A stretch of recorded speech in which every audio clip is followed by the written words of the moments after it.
Dear listeners, thank you for your incredible support in helping our channel grow. We're aiming for 1,000 subscribers, so please support us by subscribing and helping us reach this milestone. Now let's start the story.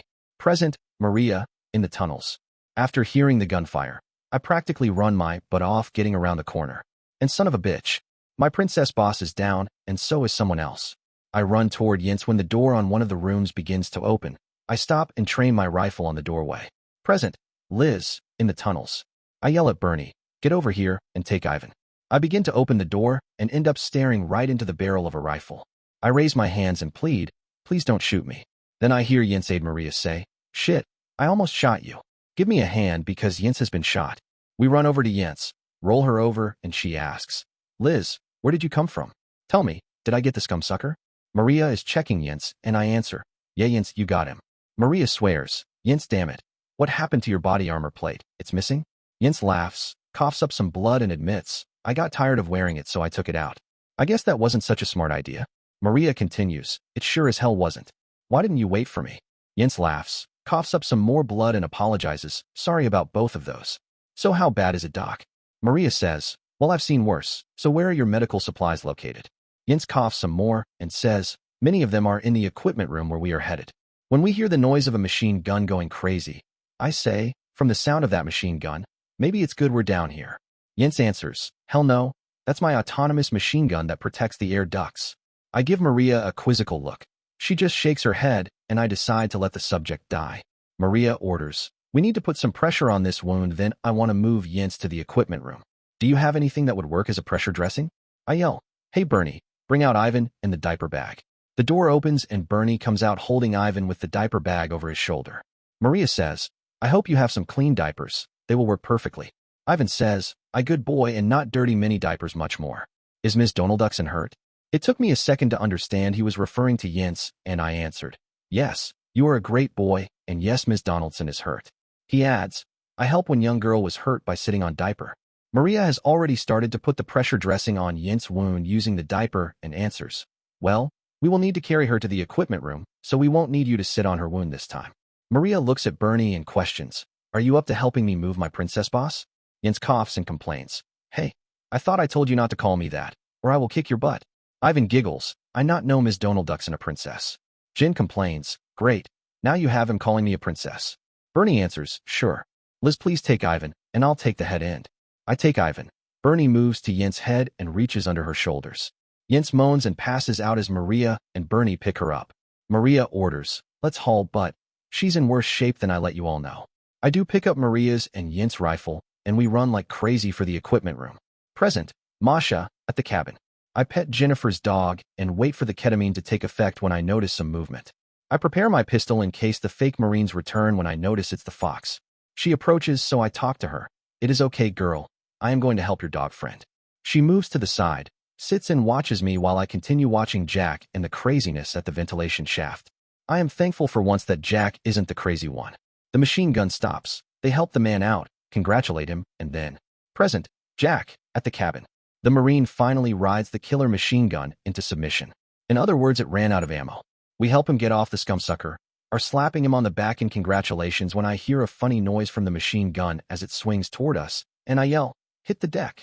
We dive to the ground just as the scumsucker opens up on us again and almost caught us with our pants down. I swear, that son of a bitch reloaded itself. I've had my fill of this bullshit. We need to bust this scumsucker for once and for all. I look down at some of the metal we've ripped off the ventilation shaft, and I get another half-baked idea. Present, Linus, rescuing the survivors. We help Mabel up, and surprisingly, she's not too badly injured. She has a few burns, but they are not nearly as bad as those suffered by others.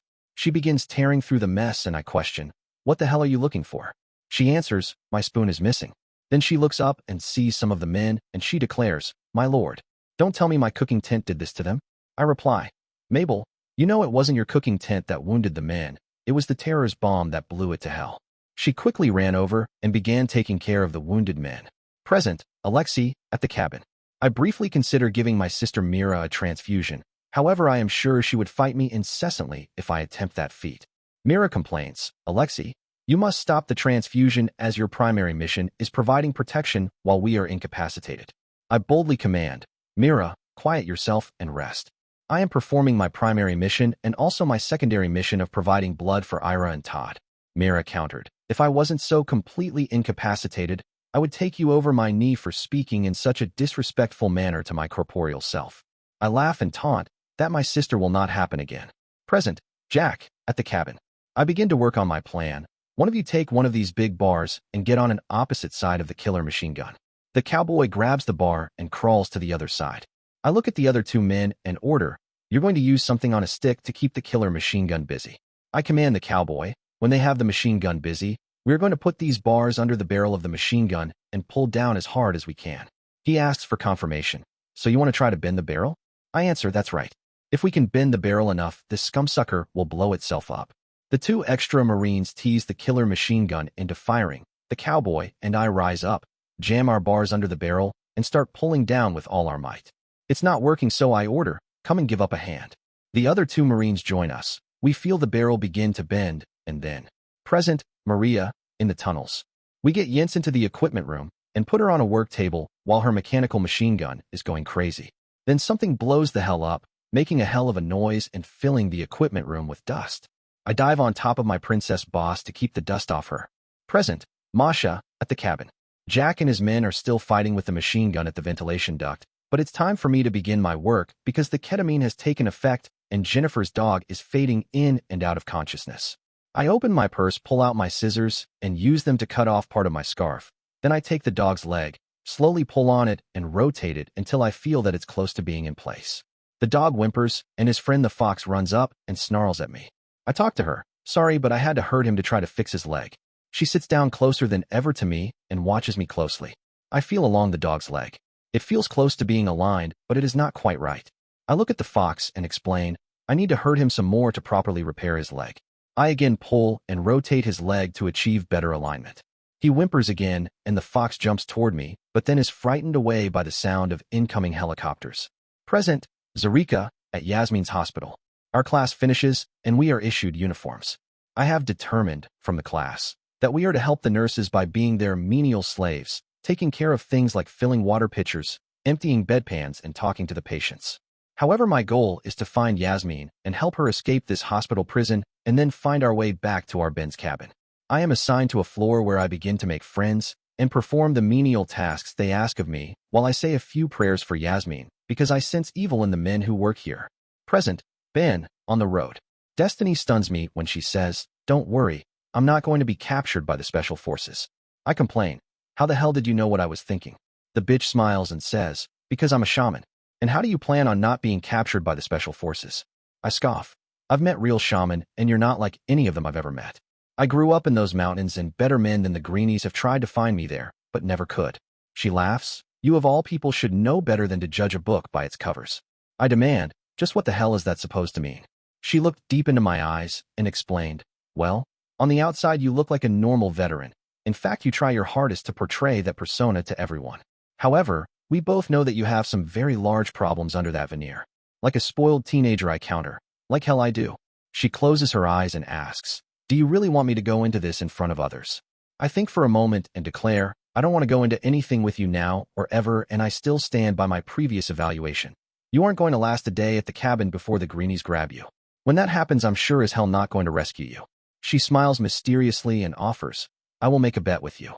If I don't get captured by the special forces on the first day, then you must promise to listen to what I have to say. I grin and agree. You're on Chicky. She complains. The name is Destiny. You know Destiny has two ways of crushing you. By refusing your wishes. Or by fulfilling them. I laugh and counter with a quote. So tell me, what is the point of having free will if one cannot occasionally spit in the eye of Destiny? Fearless Freep complains. Hey, that's no way to talk to Destiny. Yosemite Sam agrees. Hell yes. You apologize to her right now. She laughs and soothes them. Don't worry, my friends. Ben is uncomfortable and is using one of his defense mechanisms. I threaten, you don't think I will spit in your eye? She laughs again. I know you won't spit in my eye. I command, stop the truck, I want to get out. Destiny questions, would you rather walk to your cabin than be there when your friend Stacy rescues Jennifer? I again raise my voice. What the hell are you talking about? Destiny answers, the narcotic lord's men destroyed both entrances to the tunnels, trapping several people in the tunnels, including Jennifer. Stacy Summers and Samantha Stevens are headed to your cabin by helicopter and will beat us there. She has already contracted for and has en route the earth-moving equipment to rescue your fiancée Jennifer. Her actions are certainly a good thing because she has been wounded. I question, who's been wounded? Destiny replies, your fiancée Jennifer. I don't want to believe, so I demand. And how the hell do you know this? Destiny states, the same way I know what you're going to say next. Now if you don't believe me, connect to her yourself and see. I attempt to lie. What in the hell are you talking about now?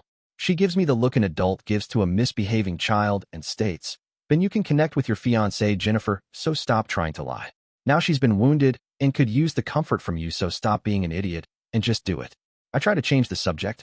What? Do you think she's a shaman too? Destiny laughs and nonchalantly states, no, she's not a shaman, but she is a witch. I laugh. Yeah, right. She doesn't have a crooked nose, and she sure as hell doesn't ride a broom. Destiny tries to stop my diversions. Stop trying to avoid the issues. Connect with her and see for yourself.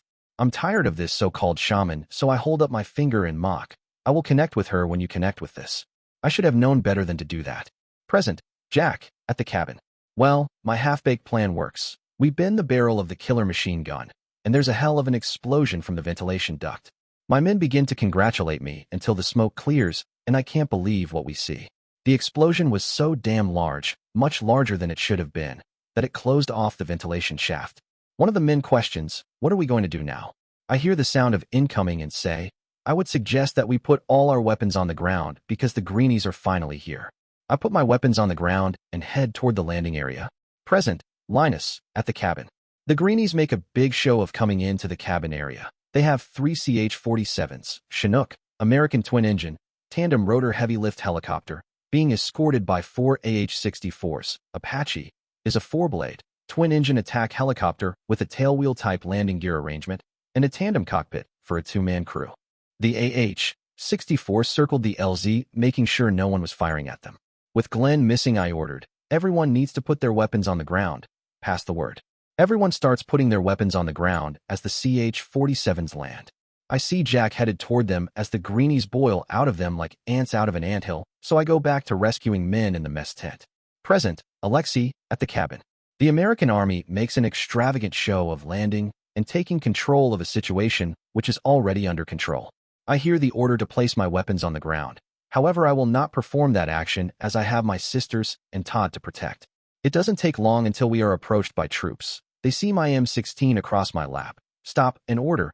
Please place your weapon on the ground. I smile and counter. Sir, I pose you no danger. I am simply protecting my sisters and Todd. We require a medic here as soon as possible. The soldier continues, if you do not relinquish your weapon, you will be treated as an enemy combatant.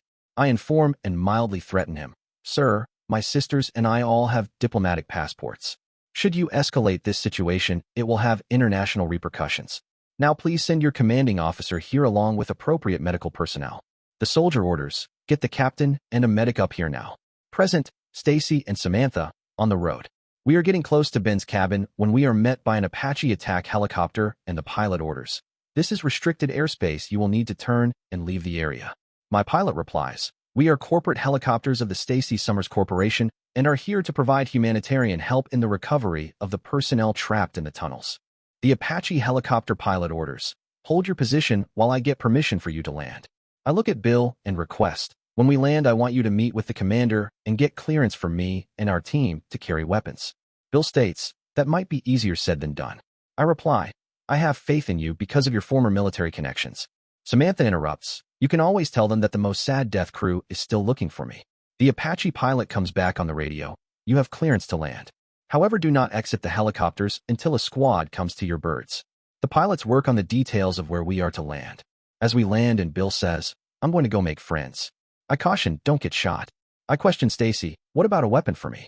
Stacy answers, sorry Sam, but until you've had more training you don't get a live weapon around us.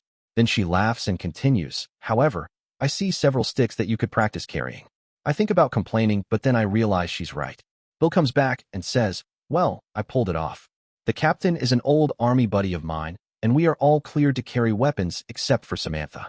I complain, hey, why can't I carry a weapon? Bill laughs, it seems your fame precedes you. The whole company has seen the news report of you covering team members with your stick rifle. I further complain, oh great. That means they saw Stacy spanking me. He laughs and continues, yeah, in fact several of them have already asked if Stacy will spank them. As a result of being in charge, I need to stop this before it gets out of hand, so I stayed order. Thanks, Bill, but I sure as hell don't plan on spanking anyone here. Now let's find out where we can set up our tents and other gear. I want to be fully operational in 15 minutes. Bill, you will continue to be our liaison with the army. Make sure to tell them about the equipment and the rest of the team we have coming by ground. Be especially clear about Wojciech. I sure as hell don't want one of the trigger-finger-happy soldiers shooting him. I want the rest of the men set up as a perimeter so no one is allowed in without permission. Samantha questions, what about my reports? I add, when Sam does her reports, I want 2 men with her at all times. And you need to make sure they are paying attention. Samantha requests, I would like to take 2 men now and check out the area. I agree, that's a great idea. Bill, give her 3 men, and make sure one can operate the camera. Bill questions, we could probably use some more equipment before the ground units arrive. I order, get a list together, give it to the helicopter pilots, and tell them to head into Denver, refuel, and bring back the supplies. I think for a moment and decide, Samantha, I think I would like to come with you while you assess the situation. Come on, let's go. We leave with our escort, and Samantha leans over and whispers, wow, you really took control of things back there. I didn't tell her my real reason for wanting to come with her. We hadn't gone very far when. Present, Tom, Inga, and Byron. It's raining hell on the narcotic lord. I'm in deep shit. I've accidentally stepped on a mine, and I'm not sure why I'm not already blown to hell. Shit, most mines go off the instant you step on them. Inga, being a typical woman, doesn't listen to my commands and is over here trying to disarm the mine. I continue to complain, you need to get the hell out of here. I'm not sure why I'm not already mincemeat. Inga calmly informs me. That's because the mine you stepped on is a Bulgarian PM-79 mine and has a delayed fuse depending on the ambient temperature of between 2 minutes and 4 hours. Byron chimes in. I thought you might want to know it's a cold night here. We are reading 15C. I ask, well, what happens if I just remove my foot and we run like hell? Inga answers, then it will blow both of us to hell. She pulls out my knife and begins to slice the boot around the sole. I naturally complain, what the hell are you doing? She replies, I am saving your life. I continue to whine, but you're ruining my boots? She orders, Tom, shut your pie hole and look for some stones that we can use to replace your weight. For once I am forced to listen to her. Flashback, Ben dodged a bullet.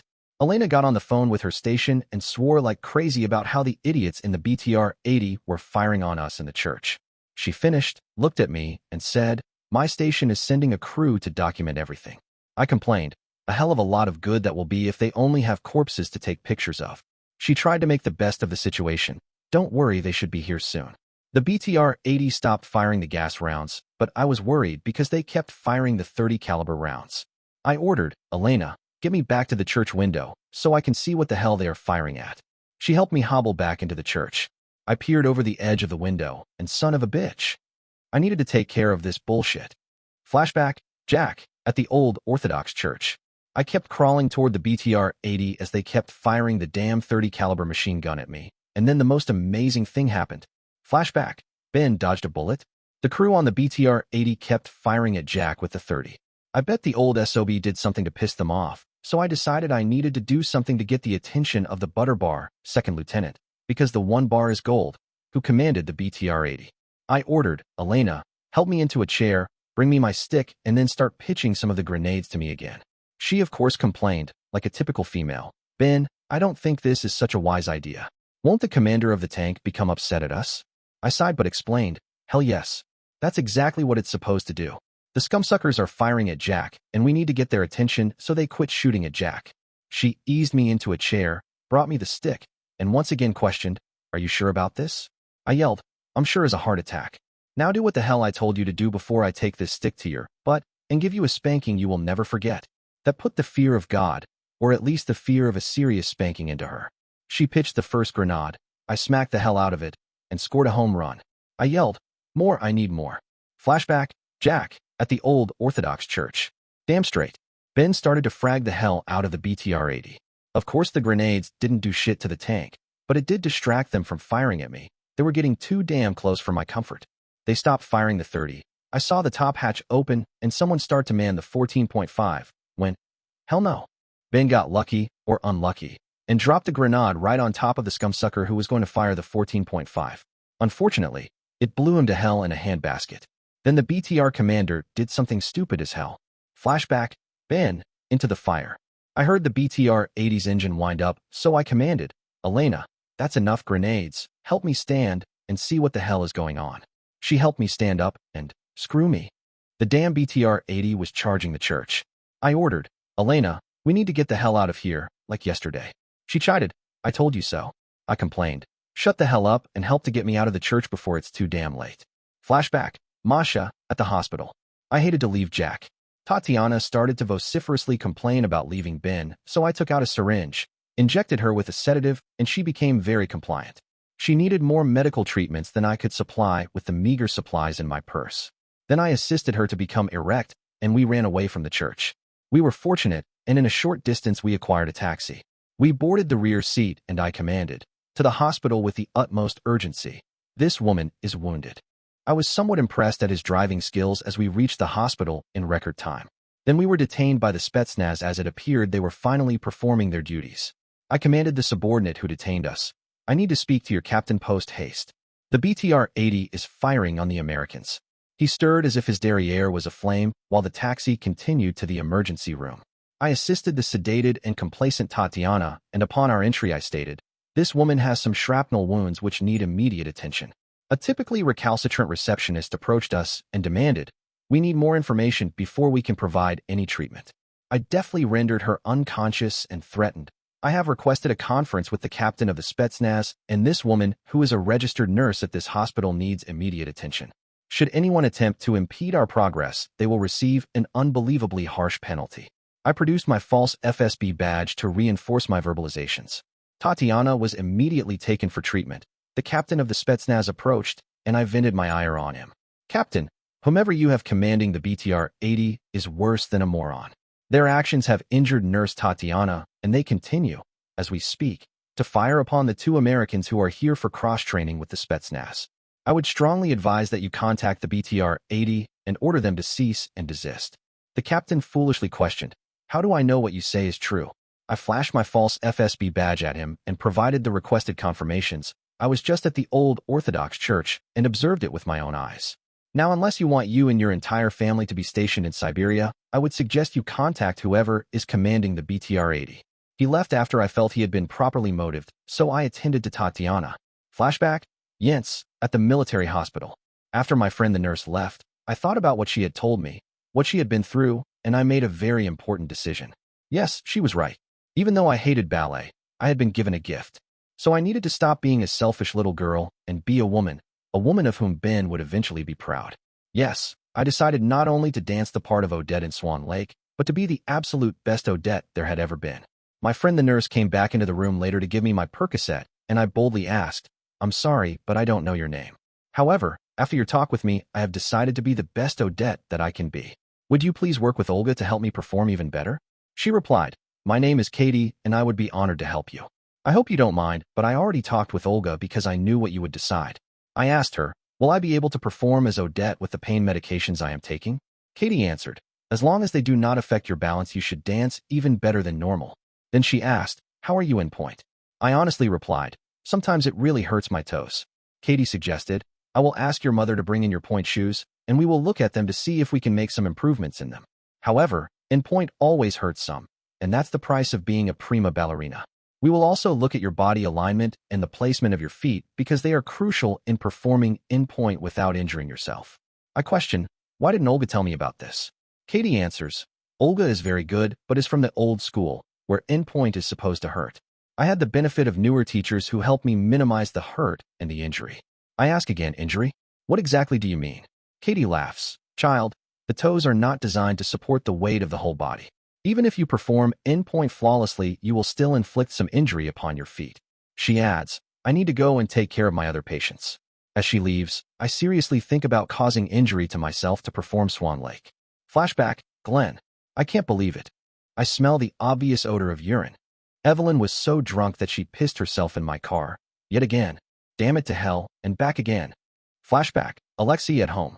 Yes, my ruse of falling asleep in my food worked perfectly.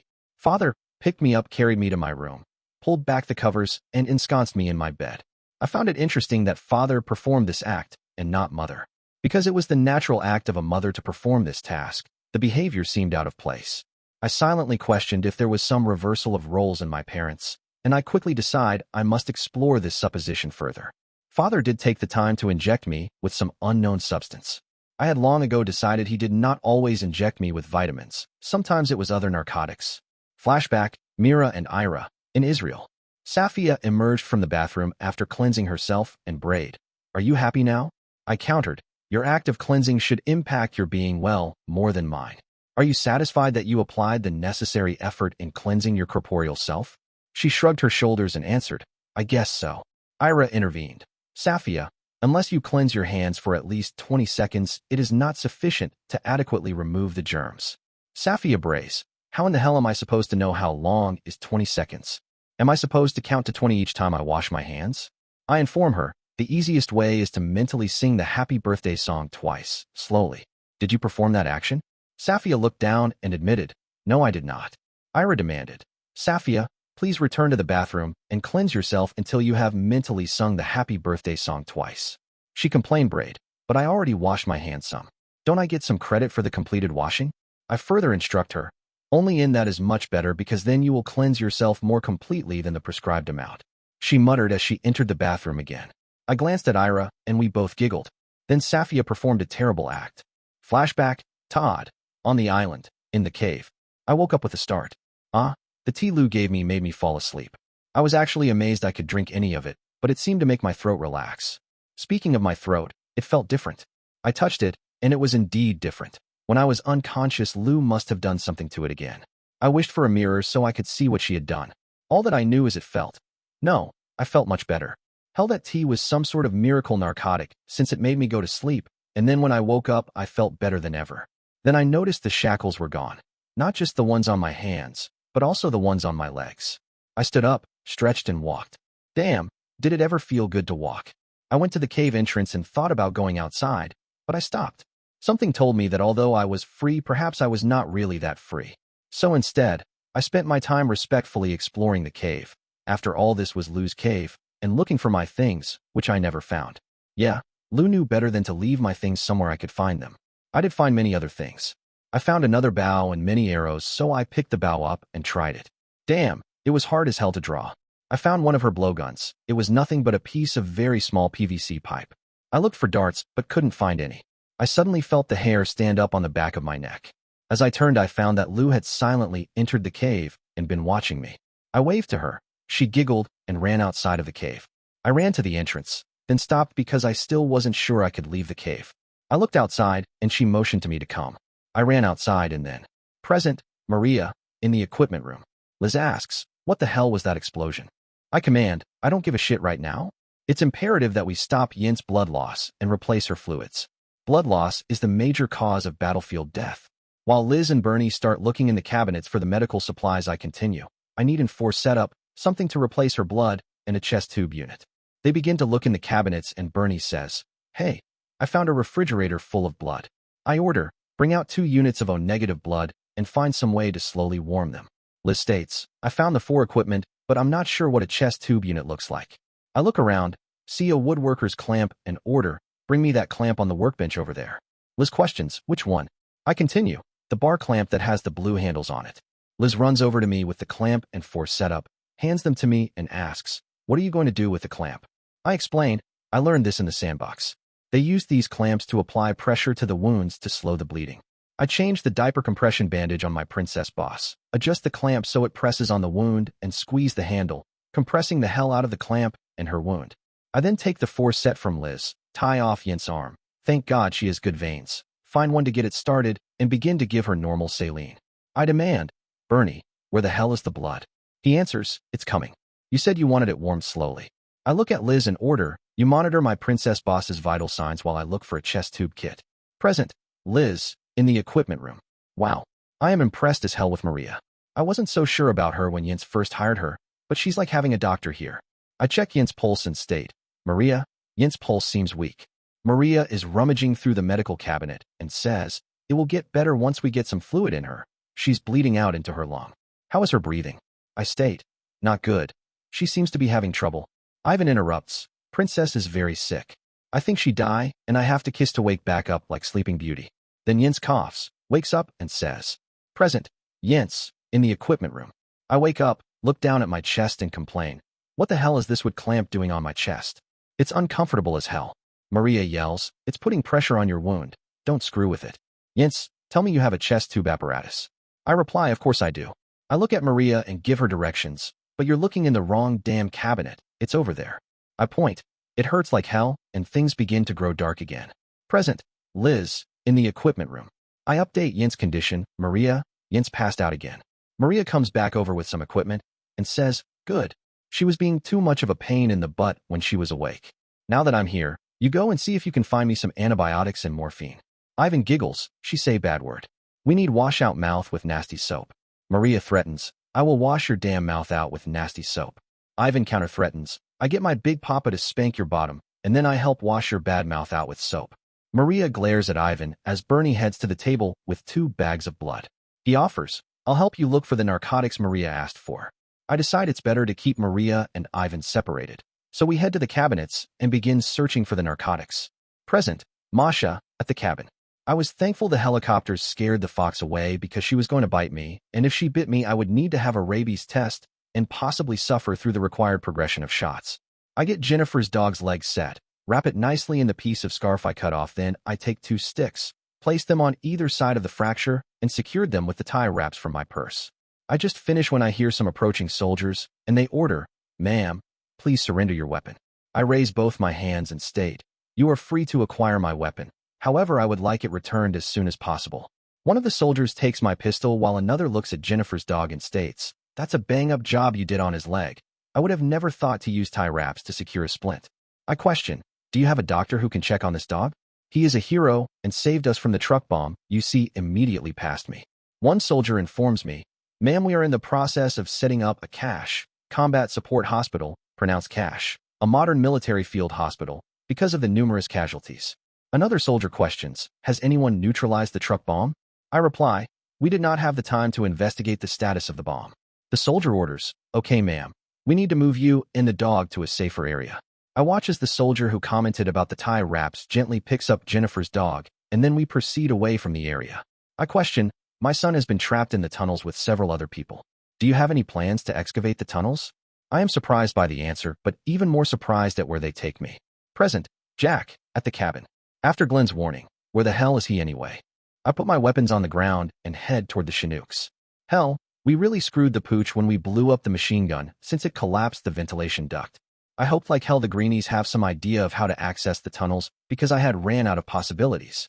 A captain steps out of the Chinook and I realize we are more screwed than when Glenn was here. Hell, the lower the brass the worse the problem. I walk up to him, salute, and say, I'm Jack Reynolds and Jennifer Donaldson put me in charge of her facility. He looks down his nose at me and sneers. And what was your rank before they drummed you out of the Corps? I counter, I was a sergeant and retired with honors. I don't have to take this bullshit from Captain Obvious. I turn, begin to leave, and he orders, detain Sergeant Sarcastic. I think he's an enemy combatant. The greenies grab me, and I wish I had my rifle because I would shoot all of them, with the captain being the first target. Present, Linus, rescuing the survivors. The greenies run up, and instead of helping they begin to give me shit. They question, who the hell are you and what the hell are you doing? I answer, I'm a Navy SEAL and will kick all your butts. I'm rescuing the troops that were injured when the armory tent exploded. They stated the obvious. This looks more like a mess tent than an armory tent. I answer, Doe, you need to get a gold star. This is the mess tent which was too close to the armory tent. Now are you going to help or get out of the way so I can do my job? They began to mouth off when Mabel comes over and challenges them. I don't know who the hell you are, but if you are not going to help, get the hell out of my mess tent. Mabel put the fear of God, or perhaps Mabel, into them because they began to help. Present, Alexei, at the cabin. I am observing with keen interest the tactics of the Army Special Forces. I was led to believe they were here to ascertain differences between the charlatan and real Marines and render assistance. However, that is not what I observe. They are actually detaining all the Marines by herding them like cattle into a hastily erected fenced pen. I am surprised when I see them even detain Sergeant Reynolds and shocked when they place his wife in the same enclosure. As Marcellus said in oft misquoted line from Hamlet, something is rotten in the state of Denmark. Shakespeare specifically added the word state to imply that the Denmark was rotting from the head down. In Hamlet, all was not well with the political hierarchy of Denmark, just as all is not well with the arrival of the special forces from the captain on down.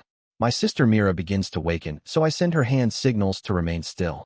Unfortunately, one of the soldiers observes her slight movement and foolishly threatens, Ms., If you move, we will be forced to fire. I counter and remind him, Corporal, if you again threaten either of my incapacitated sisters or myself, I will be forced to kill you like the cur your behavior resembles. Remember, the three of us hold diplomatic passports, so any escalation on your part will be viewed as an act of war by my government. He replies, shit, you don't know your ranks, boy. I am a sergeant.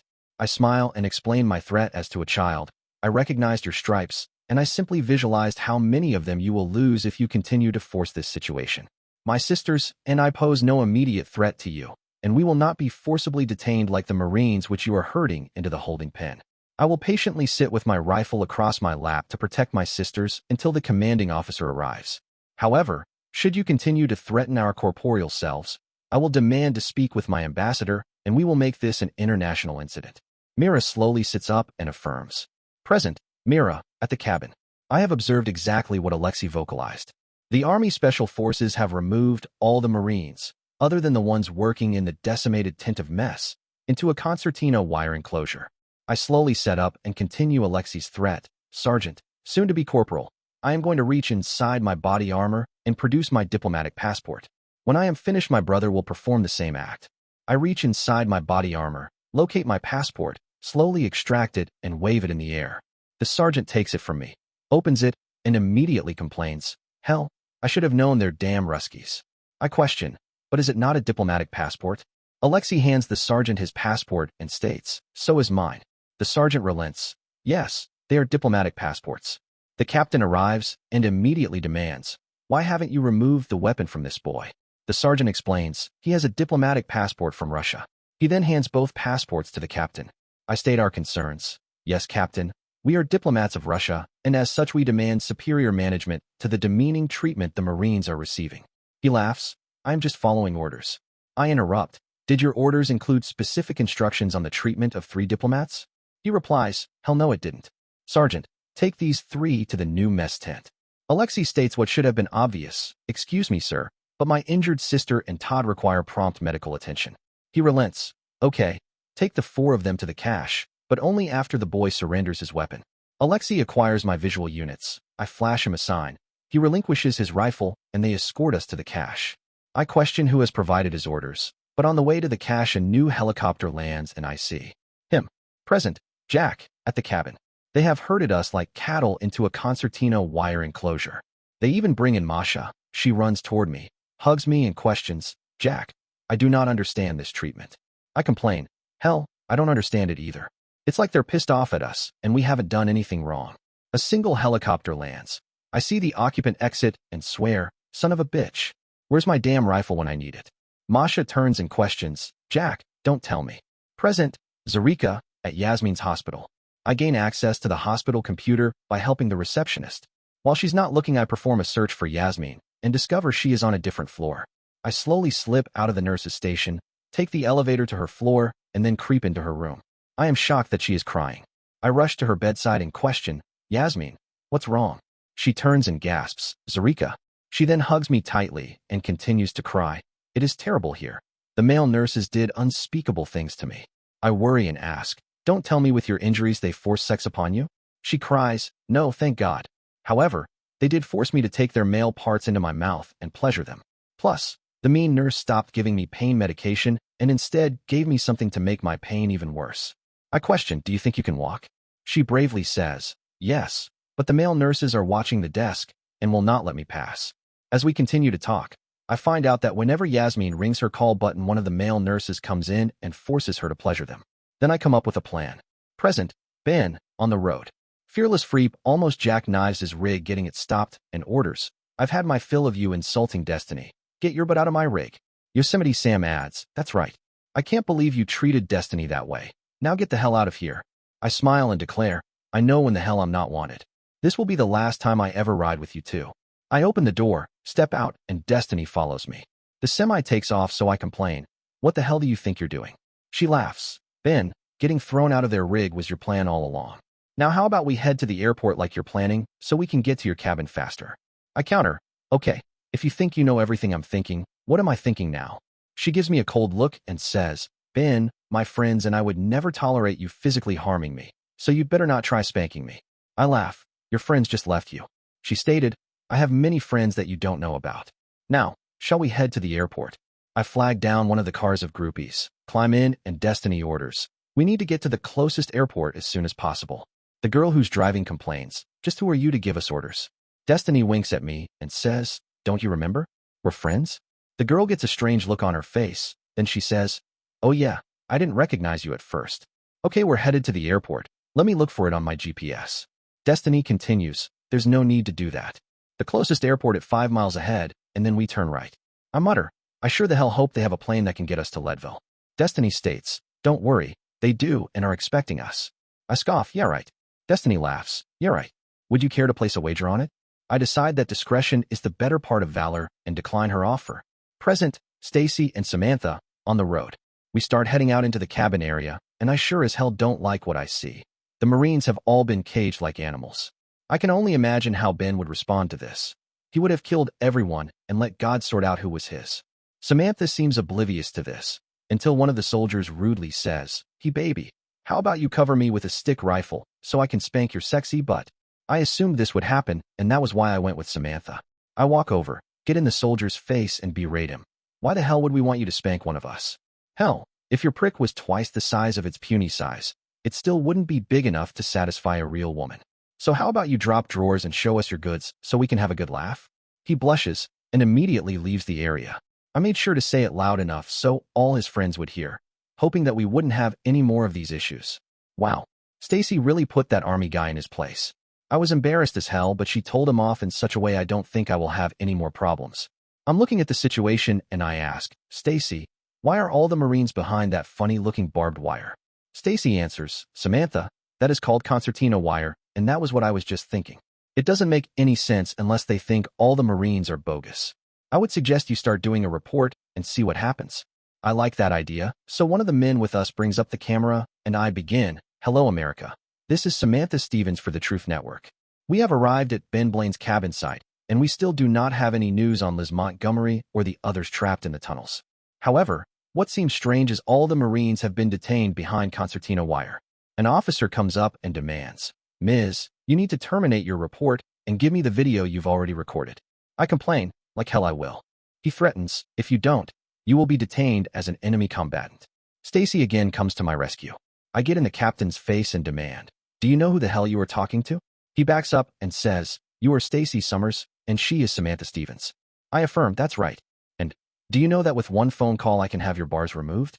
He backpedals, sorry Miss Summers, but I have my orders. We are under martial law, and there is a news blackout. I swear, a news blackout on America's soil. Who is the stupid scumsucker that issued these orders?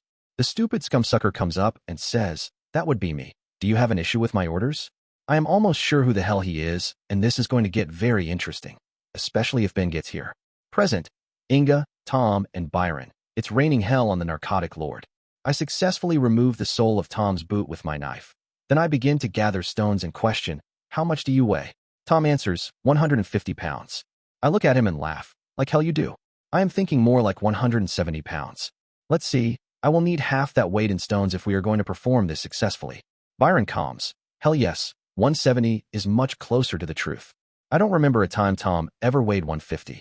I begin to gather rocks, while making sure I don't trigger another mine and warn, Tom, there are many mines here, so make sure you only step where I've stepped.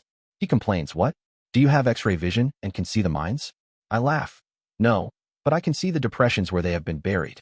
When I have what I calculate to be the correct number of stones, I slip my hand slowly over the sole I cut off of Tom's boot and order, slowly remove the pressure of your foot.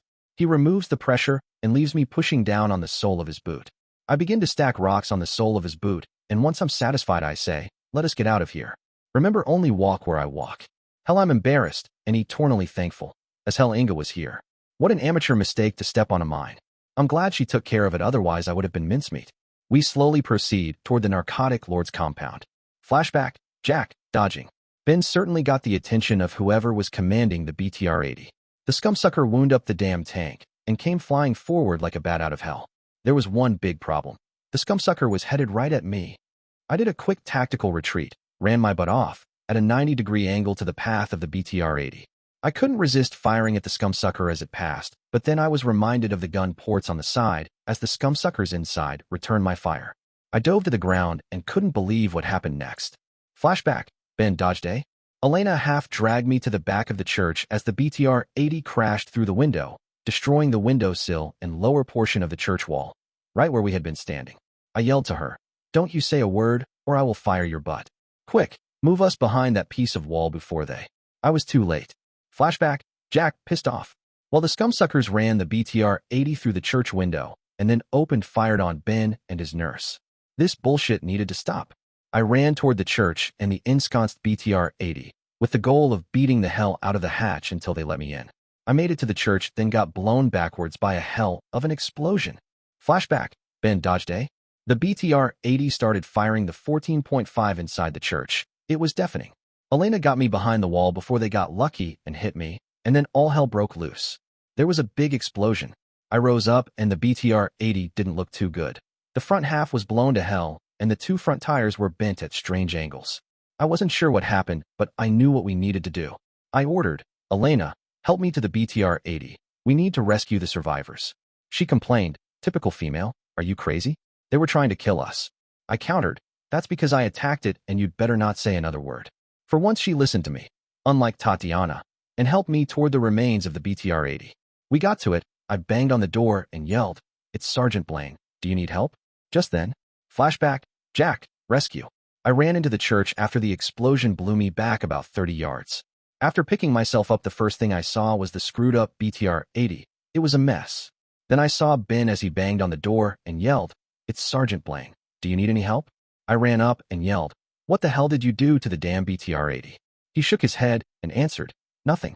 They started to fire at me, and the next thing I knew, there was a big explosion. The door finally opened, and I immediately decided the last place I ever wanted to be was in a tank when it exploded. The men were royally screwed. Ben took over and ordered, flashback, Ben, rescue. I ordered, "Elena, move me to the side. Then you and Jack start getting the men out of the tank. Bring them to me, and I will triage them." Elena, of course, complained, "Ben, I'm the nurse. Shouldn't I perform triage?" I answered, "Yes, normally you would. However, I can't move by myself, let alone haul out of the BTR-80. So I will do my best to triage them and start treating the most serious cases until help arrives." She answered, "This makes sense." Then she moved me to the side as I had requested. The first man Jack brought out was the butter bar, and he was royally screwed.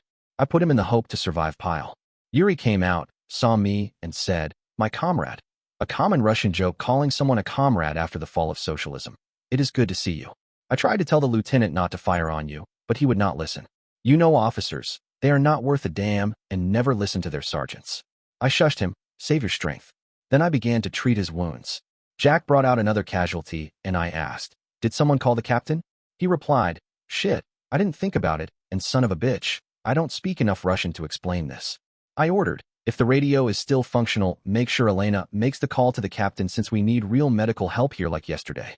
Elena brought out a casualty who was already dead and stated, "I believe the radio works, and I will call the captain." I didn't like the looks of things. Someone's head was going to roll, and I had a bad feeling it might be mine. Jack brought out some poor scumsucker who was all but blown in two and declared, "Ben, I don't know how to tell you this, but this one is on you. When they were outside the church, you dropped a grenade right in the turret as he opened it up to start firing the 14.5. Now I knew I was thoroughly screwed. I'd never killed a friendly before, and I sure as hell didn't like it. I kept working on the wounded who looked like they would survive when some scumsuckers started firing at me from behind the church. What the hell was going on now? Flashback, Masha, at the hospital. The captain came back and sadly informed me, "The BTR-80 has been damaged, and there are casualties." I expressed my concern with a short question, "The Americans?" He answered, "I do not have any details, however I should have listened to you," and called off the BTR-80. "I am leaving now to access the site." I suggested, "You might want to bring a full field staff from the hospital, and if you can wait 1 minute, I will accompany you." He stated, "You have 1 minute while I have my aide assemble the field staff." I ordered the nursing staff. Tatiana is to be placed on continual sedation and restraints until I return. One of the nurses questioned, "You are not a doctor. Who are you give medical orders?" I flashed the FSB badge and threatened, "This gives me the right to give you these orders. Violate them and suffer the consequences." We left together for the site of the old Orthodox church. Flashback, Jens, at the military hospital. Rats, double rats, and triple rats. I really wish I had Daddy bring me my laptop since I wanted to research how dancing endpoint injures ballerinas because I was worried it might permanently damage my feet. And I had dreams of dancing with my Ben and didn't want to be a cripple. I was beginning to get sleepy, so I turned on the TV, found the terrible CCCN news channel, and began watching a report about some singer. They were so terrible at reporting the news that I sworn that one day I would be part of a news network that told only the truth. I changed the channel and found the Russian news channel and quadruple rats. Ben was being interviewed by that cute young Russian reporter I had seen earlier, and I already decided I hated her even worse than the supposed nurse, who was really a spy, female dog Tatiana. What the heck was wrong? All the Russian women looked like beauty queens. The report was from earlier and told how the news reporter had pilfered my Ben out of the hospital and taken him to her secret lair. Okay, a hidden place. So the Chechens would look for Ben instead of blowing up the hospital. I was getting sleepy, and then the station switched to a live news feed at some old church. A different reporter, a man this time, thank God, was making the report. It showed how this Russian tank was firing at the church. Ben and the new female dog news reporter were in the church. Were those Russians totally crazy? Firing at my Ben. Then there was a huge explosion and the station went off the air. I searched for other channels and even went back to CCCN, but they were still interviewing the same stupid singer. I rolled over in my bed, started to pray for Ben, and cried myself to sleep. Flashback, Glenn. I was mad as hell. Once again, Evelyn had pissed herself. But instead of the bed, this time it was in my car. I knew from previous experiences how hard it was going to be to get the smell of urine out of the car. Then when summer came, it would always crop up again. Hell's bells. I was going to have to get the car detailed and then trade it in. And damn, I liked the hell out of this car. As I pulled into the garage and opened my door, Evelyn woke up and complained, "Glenn, I'm all wet. Did you spill your beer on me again?" With barely controlled anger, I swore, "No, you. I couldn't call her a stupid bitch like I wanted to. Are drunk again and pissed yourself." She denied it. "Glenn, that's not a nice thing to say. I had a couple glasses of wine, and I am not drunk. You're just trying to keep from getting in trouble for spilling your beer on me again." I yelled, "Well, since it's all my fault, then good night." I slammed the car door and walked into the house. The stupid bitch. Flashback, Alexei, at home the next morning. My alarm went off the next morning, but I was careful to not even flinch. Yes, today I was going to pretend to sleep through my alarm, something I had never done. So I controlled my breathing and didn't move. 5 minutes later, my mother came into my room and commanded, "Alexei, wake up. You slept through your alarm." This time I jumped out of bed, looked at her, and lied. I don't feel well. Then I fell back onto the bed in a pretend faint. "Mother," yelled, "husband, get up here immediately." I listened to hurried footsteps as father ran into the room and mother informed him, Alexei slept through his alarm. He said he didn't feel well and now appears to have lost consciousness. "Tell me exactly what you have been injecting our son with lately." Father replied, "Nothing new, just the normal vitamins and narcotics. Quickly, we need to take him to the doctor." Mother forcefully reminded him, "Have you lost your mind? We cannot take him to a normal doctor, not with the experiments we have been performing on him. We need to take him to the facility. Now pick him up while I call the laboratory and have our team standing by." Father did as ordered while I heard mother leave the room. As he picked me up, I pretended to waken and questioned, "Hello, father, what are you doing?" He questioned me, "Don't you remember, son?" I lied, "Remember what?" "I remember being at the dinner table last night, and that's the last thing I remember." Father carried me down the stairs and informed mother, "It's worse than we thought. Alexei doesn't remember anything from this morning." He carried me to the car, placed me in the back seat, and ordered, "Alexei, buckle your seatbelt." I pretended to have difficulty fastening the seatbelt, so he grabbed my hand and fastened it for me. Father got into the passenger seat while mother drove like a maniac to the laboratory, something she had never done before. I questioned, "Mother, isn't your pace slower than you normally drive?" That motivated her to drive even more recklessly. It was so scary I closed my eyes.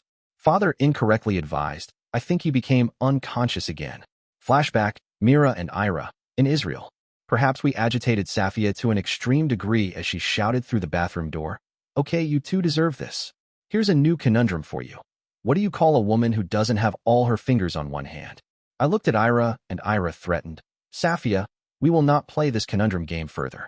If you do not wish for us to depart and leave you with your sister and Myra's behemoth man, then you will cease these aggressive acts and forthwith provide us the solution to this silly conundrum." I complained, "I think you mean Naomi's behemoth man." Mira had come up with an excellent solution for the behemoth man conundrum, and I decided to add additional information. "Mira, you are only partially correct."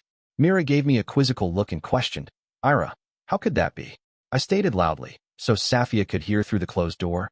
He is actually Naomi and Safia's behemoth man, because unless she gives us the solution to the conundrum, she will become a permanent resident of this domicile.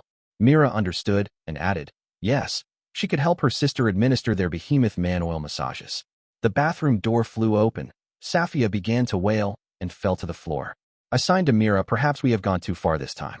Mira signed back, yes, Safia is not quite stable without her medications. I was surprised at how deftly my sister Mira handled the situation. Flashback, Todd, on the island, in the cave. I chased Lou outside of the cave. She dodged past a very obvious trap, which I also dodged, and then, hell, I stepped right into another trap, which promptly yanked me into the air. Lou giggled like a little girl as I swung to and fro through the air. She came over, let me down, and then took off running again.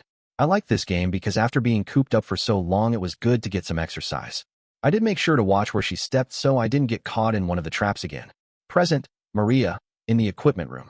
I've got the blood flowing into Jens, pressure applied to the wound using a wood clamp, which of course my princess boss complained about. The chest tube is in place working great, and the color has returned to her face. Bernie and Liz come back, and Liz asks, will these narcotics help? I check them. They are Keflex and morphine, so I reply, they are perfect. Thanks for your help. I add the Keflex to her normal saline IV bag, check her respiration, and give her a shot of morphine. Liz questions, what now? I reply, well, we've controlled the bleeding and added more blood. Now we just have to wait for rescue. Liz, will you and Ivan watch my princess boss while Bernie and I work on the ventilation duct? Liz suggests. Present, Liz, in the equipment room. I suggest, how about when I'm in between checking on Jens, Ivan and I make some food for us? I bet we could all use something to eat. Maria and Bernie agree. Wow, that would be great. Ivan adds, I'm hungry too. I begin to hunt for some food, find some MREs and comment, it looks like all we have in here are MREs. Maria complains, I will eat any of those except that damn hot dog. That is one of the nastiest and greasiest MREs available. Ivan remarks, she's saying many, many bad words, so my ears hurt. Luckily this time Maria is busy and didn't hear him. As Bernie and Maria are tearing into the ventilation duct, I grab 3 MREs, making sure not to select a hot dog one. I pick the meals along with the heaters and ask Ivan, do you know how to make an MRE? Ivan proudly says, yes. Papa and Uncle Ben teach me well and good. I will help. We get the MREs open and begin to heat the entrees when Maria swears.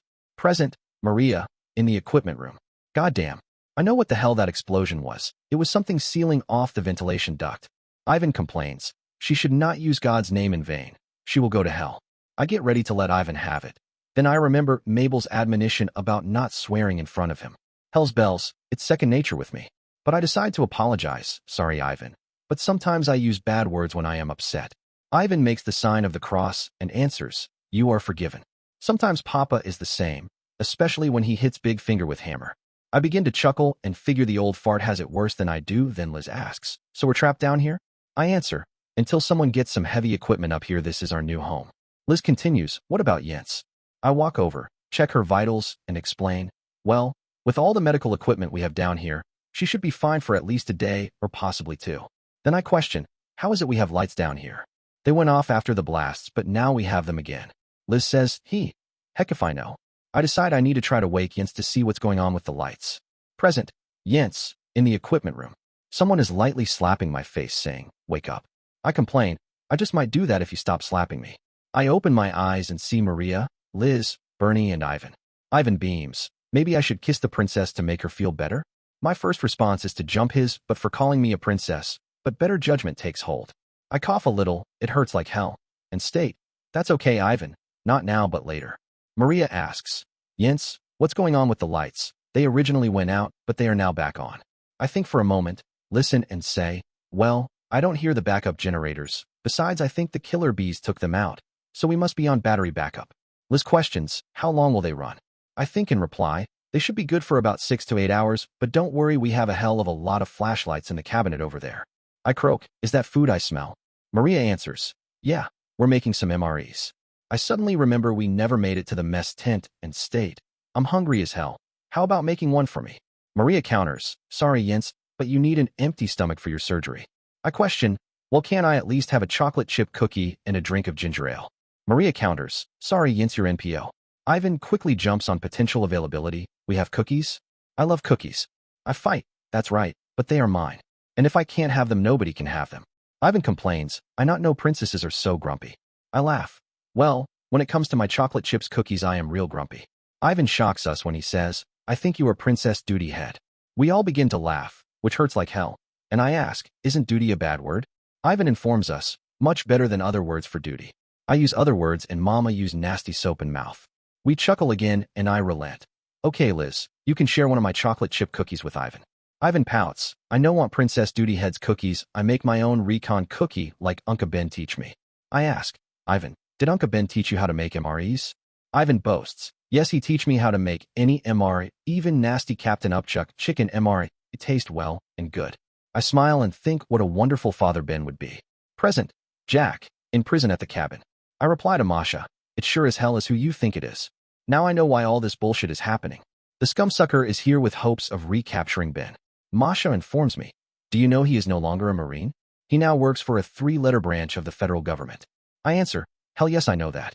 After Ben pulled his butt out of the destroyed Humvee and saved him, he couldn't walk. But even when he was a Marine, we wondered if he was more spook than Marine, and it looks like we have our answer. Masha shows some concern. Jack, he is a very formidable adversary. We need to be extremely careful with what we say to him. I declare, he needs to be careful, or I will kill his butt. Present, Masha, in prison at the cabin. I need to deflect my husband's rage, so I change to another subject. I was informed that Stacy Summers is in charge of the recovery operation in the tunnels. Jack spurts, what the hell? Who brought her but into this mess? I answer, I'm not certain, but apparently she has the required equipment on its way. Were you successful with the ventilation duct? Jack sighed, hell no. When the machine gun blew up, it completely closed off the shaft. We watched as the man dealt with the twins, Alexei and Todd. He then confronted Linus in the mess tent, and finally he rolls toward us in his wheelchair. I caution Jack, control yourself. Present, Mike, formerly Major and then Captain M, at the cabin. I recognize some serious threats which need to be dealt with in the proper manner. So I roll my wheelchair toward the Sedankina twins, their brother, and, I can't believe my luck, a seriously wounded Todd. I approach, stay a safe distance away, and order the captain, make sure to search them thoroughly and remove anything that even vaguely resembles a weapon. He begins the search, and as expected he finds on the girls many throwing stars and darts, several short knives, and Irina's katana. On the boy he takes his rifle and a pistol. From the unconscious Todd, he takes his bow, many throwing knives, and a sidearm. I roll closer and taunt just Miranda, because Irina is unconscious. Miranda, it's so good to see you again. However, it looks like this time the odds favor me. Like the excellent trained operative that she is, she controls her emotions. Mike, the pleasure is all yours and none of ours. Her brother adds, you, sir, are a barbarian. I laugh. I might be that, but I hold your futures in my hands. I could have you deported. The captain interrupts, sir, they have diplomatic passports. I'm not sure you can do that. I smile without any sincerity and say, yes, of course they do. Please escort them to the CSH, restrain them to the beds for their safety, and post an armed sentry on each of them. They are a critical risk to the successful completion of our mission. The boy complains, I have no medical issues, therefore I do not require restraints. I shrug my shoulders and modify my command, then handcuff him to his sister. I watch and I'm satisfied as Irina and Todd are loaded onto stretchers and Miranda and her brother walk to the CSH. Present, Mira, heading to the cache. The captain's men were not totally thorough in their search of Ira and myself, since they missed 2 of the most powerful weapons in our arsenal. Indubitably, their oversight was the result of our Tessens. Tessenjutsu is the martial art of the Japanese war fan, Tessen. It is based on the use of the solid iron fan or the folding iron fan, which usually had 8 or 10 wood or iron ribs, appearance as innocuous fans. This was a common amateur mistake which we had used many times in our past to our advantage. I acquired Alexei's ocular units and could tell he realized this, and also that he concealed some weapon on his corporeal self. This I found most interesting because it was another new skill which he had acquired. Present, Linus, rescuing the survivors. I had been busy saving the survivors of the blast, and with the Battle of the False Marines over, I had focused all my energies here. Mabel comes over and whispers to me, Linus, look at what they are doing to our Marines. I observe her and see they have locked all of them into a hastily constructed concertina wire enclosure. I sure as hell didn't like the looks of things and whispered back to Mabel, I think I need to get the hell out of here before I'm included in this bullshit. I begin to work my way to the edge of the mess tent. I'm almost ready to hightail it when I hear, Linus, if you run you will be shot. I turn and see some old screwed-up fart in a wheelchair with a captain beside him and 4 other men, with their rifles trained on me. I raise my hands and state, "You have me at a disadvantage. You know my name, but I don't know yours." Then man in the wheelchair says, "You don't need to know my name, just that I'm the one in charge right now. Captain, take this man to the enclosure and make sure he's handcuffed. He was a Navy SEAL and is certainly one of the more dangerous enemy combatants here." Mabel complains, "You can't come into my mess tent and do that." The man in the wheelchair glares at her and adds, "Captain, make sure you also take her into detention." They march us toward the concertina wire enclosure like cattle being herded into a slaughterhouse. Present, Mike, formerly Major and then Captain M, at the cabin. I survey the AO and finally relax a little, knowing the major threats to my plan have been neutralized. I decide it's time to revisit and taunt some old acquaintances and roll toward the enclosure. As I get closer to the fence, I am met by Jack Reynolds and he declares, "Mike, you scumsucker. You can't do this. There are laws that prohibit using active duty military personnel on U.S. soil." I grin and taunt, "Jack, it's good to see you again too. However, you should know in the time of war on American soil the president can suspend the Posse Comitatus Act. Our president has given me carte blanche to do whatever I need to do here." He swears, "War hell, there's no war here." I laugh. "If you haven't been in a war for the last few weeks, then you must be getting senile in your old age." He begins to say something when his wife questions, "What about those that are trapped in the tunnels?" I smile and say, "The rescue operation is being handled by Stacy Summers and should start today or tomorrow." She complains, "But our son is down in the tunnels."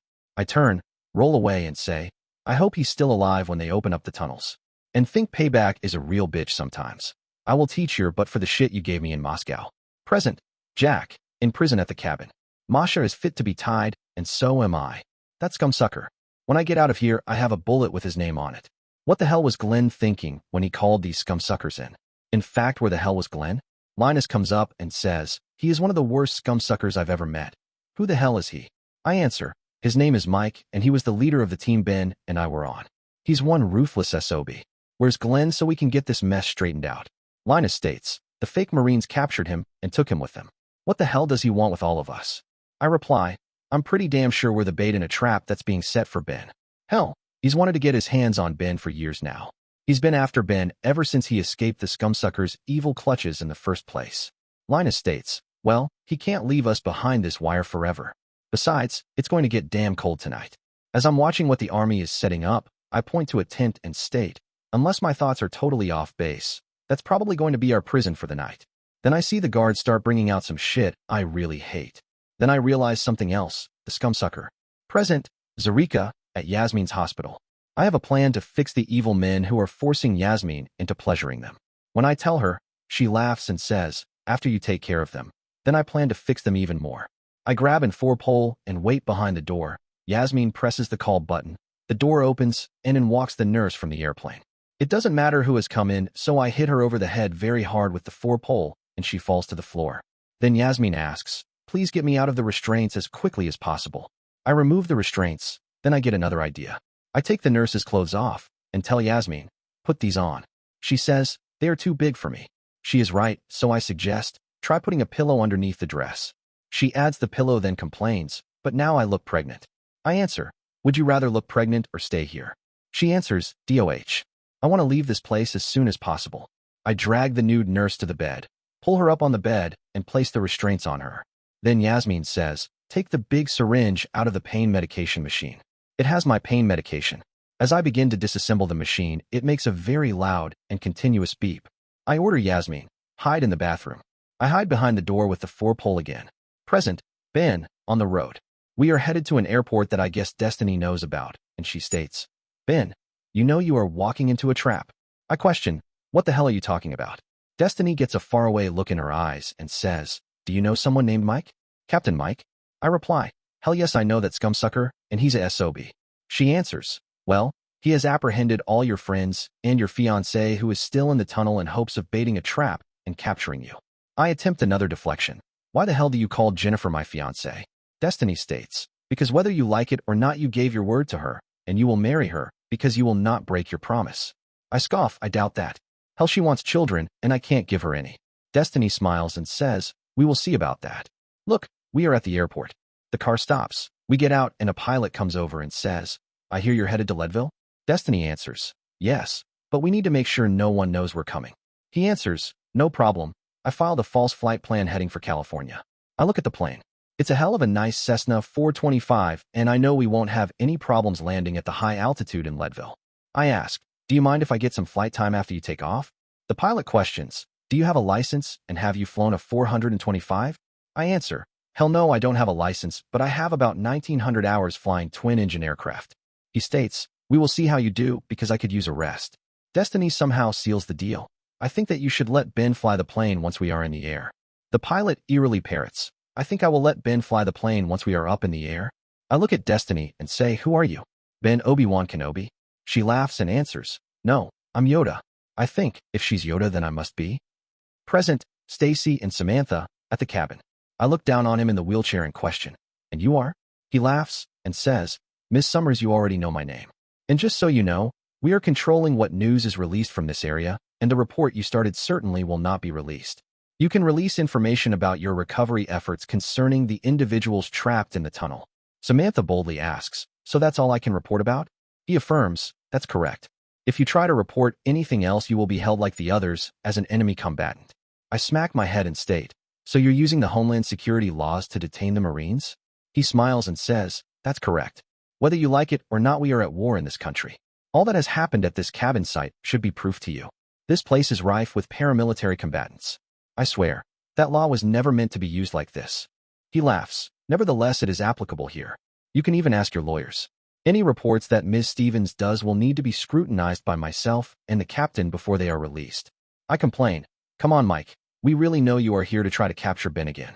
He laughs and admits, that's right. With all that's gone on and now with you two being here, he's sure to come. I swear.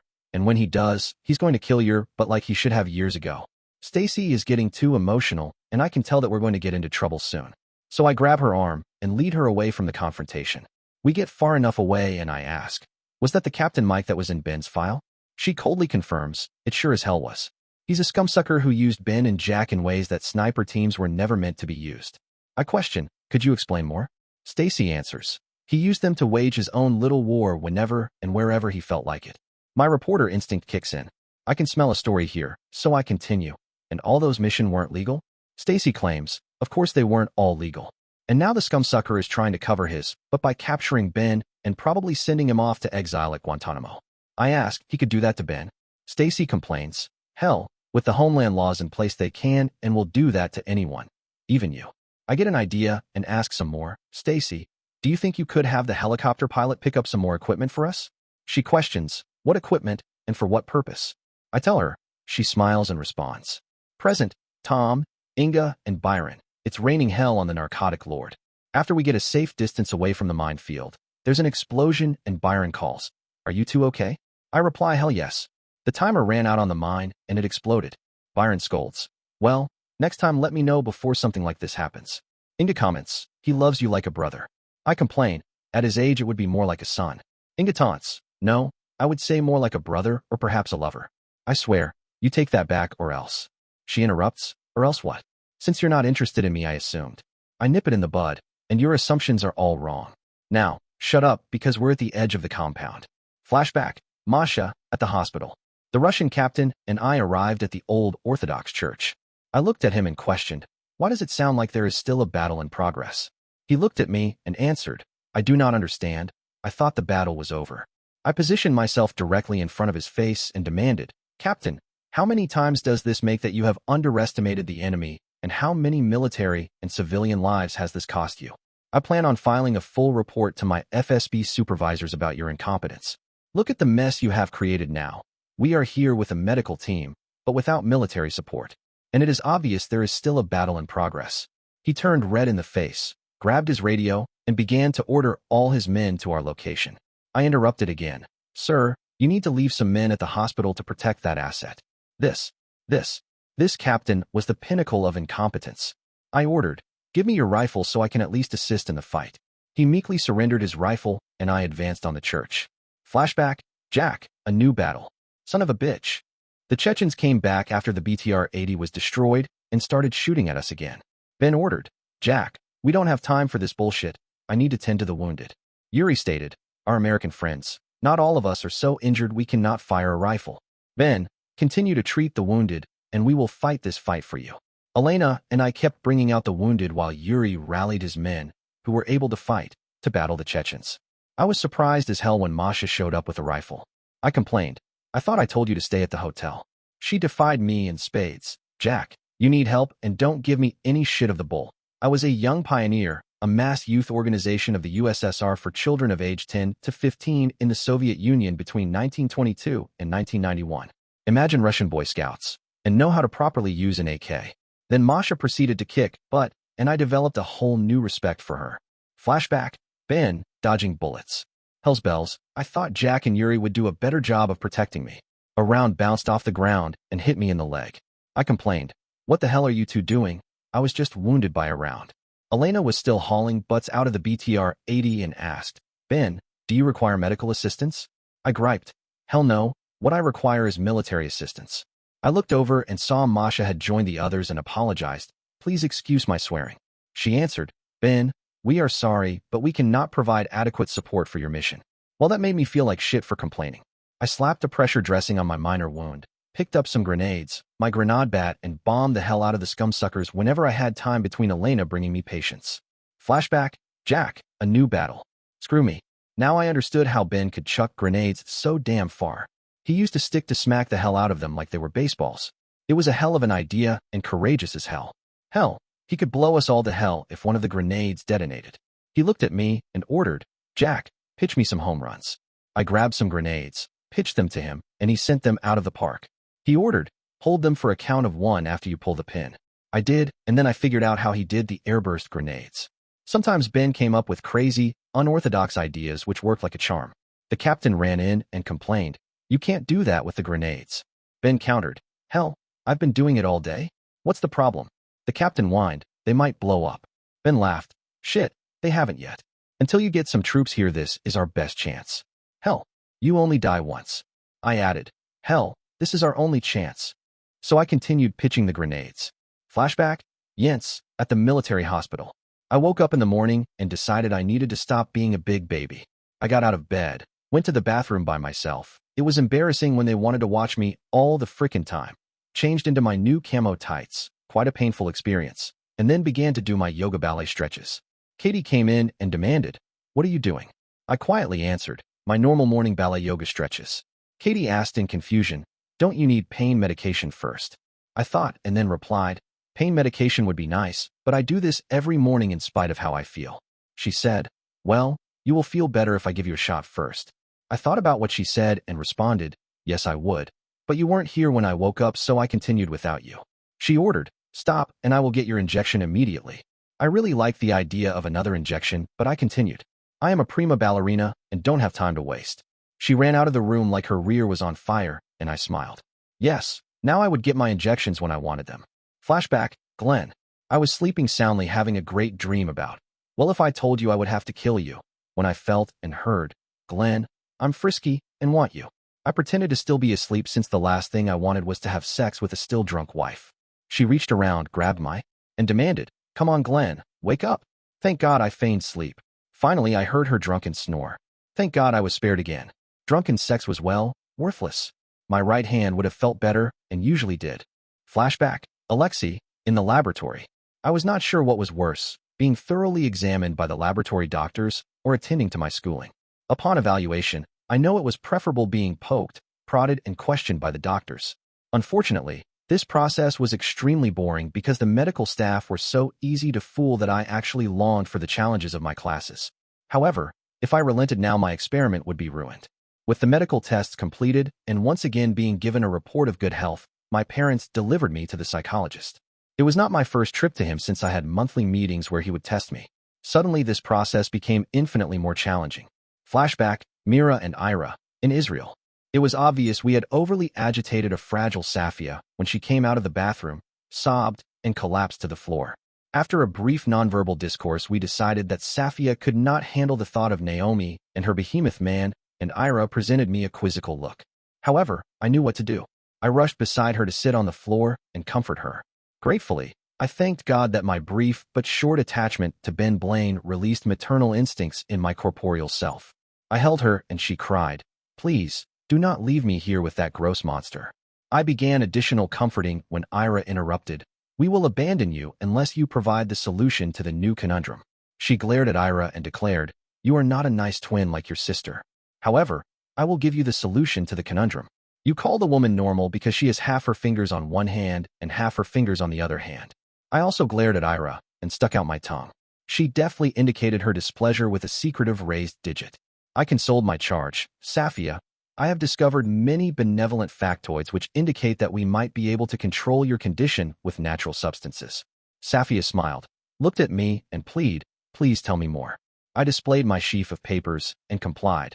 In the vast majority of cases, schizophrenia is an acute psycho-spiritual crisis which has usually been triggered by a traumatic life conflict. Have you suffered any traumatic life conflicts? She stated, well, there was my mother dying, our living on the streets, and my sister being sold to that monster. I answer, your response contains multiple factors that could be the cause, but the following physical conditions can also trigger psychotic disturbances: cerebral allergies, vitamin B3 and B6 dependencies, vitamin deficiencies, e.g. scurvy, pellagra, Fa deficiencies, mineral, e.g. zinc, deficiencies, toxic reactions to lead or other heavy metals, narcotics, including psychiatric narcotics, marijuana, and other hallucinogens, infections such as rheumatic fever or syphilis, or food allergies, e.g. to milk. Have you experienced any of these physical infirmities, or do you actively use narcotics? Safia blushes but truthfully states, I do not use narcotics, and I have never been with a man, so I do not think I have syphilis unless I caught it from a dirty toilet. Ira vehemently interrupts, you cannot contract syphilis in that manner. Safia questions, so, do you have a plan to treat me? I reply, certainly, here's the plan. It is complicated and has 7 parts. First, we start with these vitamins. Vitamin B3, supplementation 3.6 g daily, in 3 doses, after meals. Normal dose is 3.5 g daily. Vitamin B6, pyridoxine under 1,000 milligrams per day. Do not exceed 2,000 milligrams per day. Vitamin C, 3g/day, or more. Folic acid and vitamin B12, large doses preferable. Omega-3 EFAs, e.g. fish oil, 3 to 9x 1,000 milligrams, capsules/day. Second, we add these minerals. Selenium, antioxidant antidepressant, 200 to 600 micrograms/day. Manganese, 30 milligrams chelated manganese, or 5 to 10 drops daily of a solution containing 10% zinc sulfate and 0.5% manganese chloride. Dolomite, good aid to sleep. Zinc, 50 milligrams per day in tablet form. Third, homeopathic medicines depending on your symptoms. Hyoscyamus, 200 c, for hearing voices or desires to go about naked. Oramet, 200 c, for blackness, depression, suicidal urges. Fourth, Bach flower remedies again, depending on your symptoms. Rescue remedy, all-round help for panic or anxiety. Cherry plum, fear of mind giving way. White chestnut, unwanted thoughts. Sweet chestnut, extreme mental anguish. Rock rose, terror. Crabapple, self-hatred. Fifth, herbal remedies. Hypericum, St. John's wort improves mood and relieves anxiety, fear, nervousness, and depression without the side effects of antidepressant narcotics. It works best if combined with the herb valerian. Ginkgo biloba, improves brain circulation, memory, and other mental functions. Helps with poor balance, fatigue, mood swings, and headaches. Korean ginseng, gotu kola, spirulina, chelated iron, good energy boosters. Sixth, aromatherapy, used in baths, oil burners, or diluted for massage, as directed. For anxiety, basil, bergamot, geranium, lavender, vetiver, sandalwood, neroli. For depression, bergamot, sage, lavender, chamomile, geranium, rose, rosemary, patchouli, neroli, jasmine. And finally, your diet. Eat plenty of fresh fruit and vegetables, whole grain breads and cereals, beans, beetroot, alfalfa and soybean sprouts, avocado, walnuts, pawpaw, banana, and a high intake of fluids, not coffee, to flush out toxins. Avoid chocolate, alcohol, cough syrup, nose drops, pickled meat, and sweets.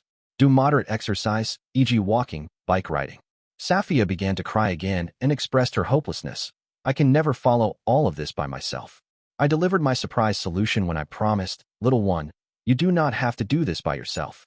If you promise not to agitate Ira and myself, we will take you with us on our next adventure. Safia states, I promise, but when do we leave? Ira stated, first, a score requires settlement for a group of men. Then, We need to provide you with documentation required for international travel. Finally, we need to adjust some medications Naomi's behemoth man is taking. Safia asks, where are we going? I hug her and reply, we are going to Japan. Flashback, Todd, on the island. I was shocked. Lou ran to the edge of a cliff and dove off. I stopped, looked over the edge, and she had made a perfect dive into one of the bluest pools I had ever seen. She came back up, waved to me, and motioned for me to dive in with her. I took one look at the height and decided I wasn't going to attempt it, so I began to climb down the edge of the cliff. I was partway down, looked at her, and saw something I sure as hell didn't like. I tried to yell to her, but since I couldn't talk, I was forced into an unwelcome alternative. I found a good foothold and pushed like hell as I dove off the cliff. Present, Jens, in the equipment room. I've been talking about how Uncle Ben taught him to make MREs makes me remember how Ben made our MREs a real dining experience. Those were the good days, the time I spent with Ben, fighting side by side. But the thoughts of those times make me sad as hell. I cry a little and motion for Liz to come beside me. She walks over and I whisper, why don't we let Ivan make the MREs? This should be interesting. She questions with a whisper, are you sure? Hell, I'm more sure of that than I've been about anything in a very long time. I answer, yeah, I'm sure. Ben did things with MREs that made them a real meal. Will you please handle this for me? Liz takes my lead and suggests, Ivan, would you please do me a favor and make the MREs like Ben made them? Ivan scowls at us and corrects what he considers a mistake. He Uncle Ben and I make them like he taught me, and then make recon cookies for us, but not Princess Duty Head. Son of a bitch. I wish he would stop calling me that because it makes me laugh, and when I laugh I cough, and when I cough it hurts. Ivan commands, first, I need some extra things. I'm still coughing up pieces of my lung, so Liz steps in and asks. Present, Liz, in the equipment room. I ask, what sort of extra things? Ivan replies in Russian, but I don't understand him. Thank God Jens translates, otherwise I would be lost. Liz, he needs butter, wine, and a secret ingredient. Look in the refrigerator beside the blood storage refrigerator. I'm more than intrigued by this because all the MREs I have eaten tasted like shit warmed over, so I invite him. Come on, Ivan. We walk to the refrigerator. I open it. He finds the butter, a bottle of red wine, but that's it. I'm confused and ask him, what about the secret ingredient? He smiles and giggles. Liz lady, it is secret, and I not tell. Please open bottle of wine for us. Jens offers. The opener is in the second drawer over. Ivan says, thank you for help, Princess Duty Head. Jens laughs again, which makes her cough. It's a nasty, wet-sounding cough that I don't like. I look at Maria. Maria smiles and nods her head, so I decide it's okay that she coughs. I walk over, get the opener, come back, and open the bottle. Ivan is being a hell of a great kid and enjoys the task of making the MREs for us. He begins to remove the AITA pouches from the heater and hums an obviously Russian song. Jens questions, did Uncle Ben teach you that song? He glares at Jens, but answers, no, Princess Duty Head, Mama teach me song. Then he stops humming. Sadness covers his face. He sniffles and says, I hope Mama and Papa are eating as well as we soon. He begins to hum the song again. Jens joins in and Ivan looks at Jens, stops what he's doing, and comments, I not know you know Russian song. Jens replies, Ivan, I speak Russian and know this song. Uncle Ben taught me. Ivan's eyes get big and he excitedly asks, you Russian and princess? Are you Anastasia? Jens answers, sorry Ivan, I am not Russian or a princess. I learned Russian when Uncle Ben was in Russia. It was at the time when your papa and mama met. Ivan continues adding ingredients to the MREs and questions.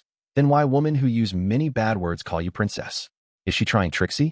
Maria glares at Ivan and answers, Ivan, it's my pet name for her, and I normally don't use it around others. Jens flips Maria the bird and complains, like hell you don't. You have everyone calling me a princess. Ivan sticks his tongue out at Maria while he crosses himself and corrects. Now Trixie princess lady used bad word. Jens crosses herself and apologizes, sorry Ivan. But sometimes even princesses use bad words. He gives Jens a dirty look and states, no princess ever use bad words. Therefore you not princess and woman who use many bad words is now on permanent duty list. What the hell? I'm confused as to what is a duty list. I look at Jens, she smiles and mouths shit list. It takes all my resolve not to laugh. Ivan parades around with the MREs while proudly announcing, I now finish MREs, please eat. Liz lady, will you share cheese tortellini with me? Then he takes one to Maria and one to Bernie. Maria somehow figures out the correct description and announces, it's a cheese tortellini. It smells wonderful, so I answer, sure I will, bring it here.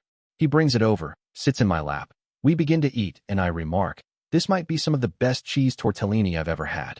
Bernie says, this chicken chow mein is among the best I've ever had. Maria adds, and this pot roast is great.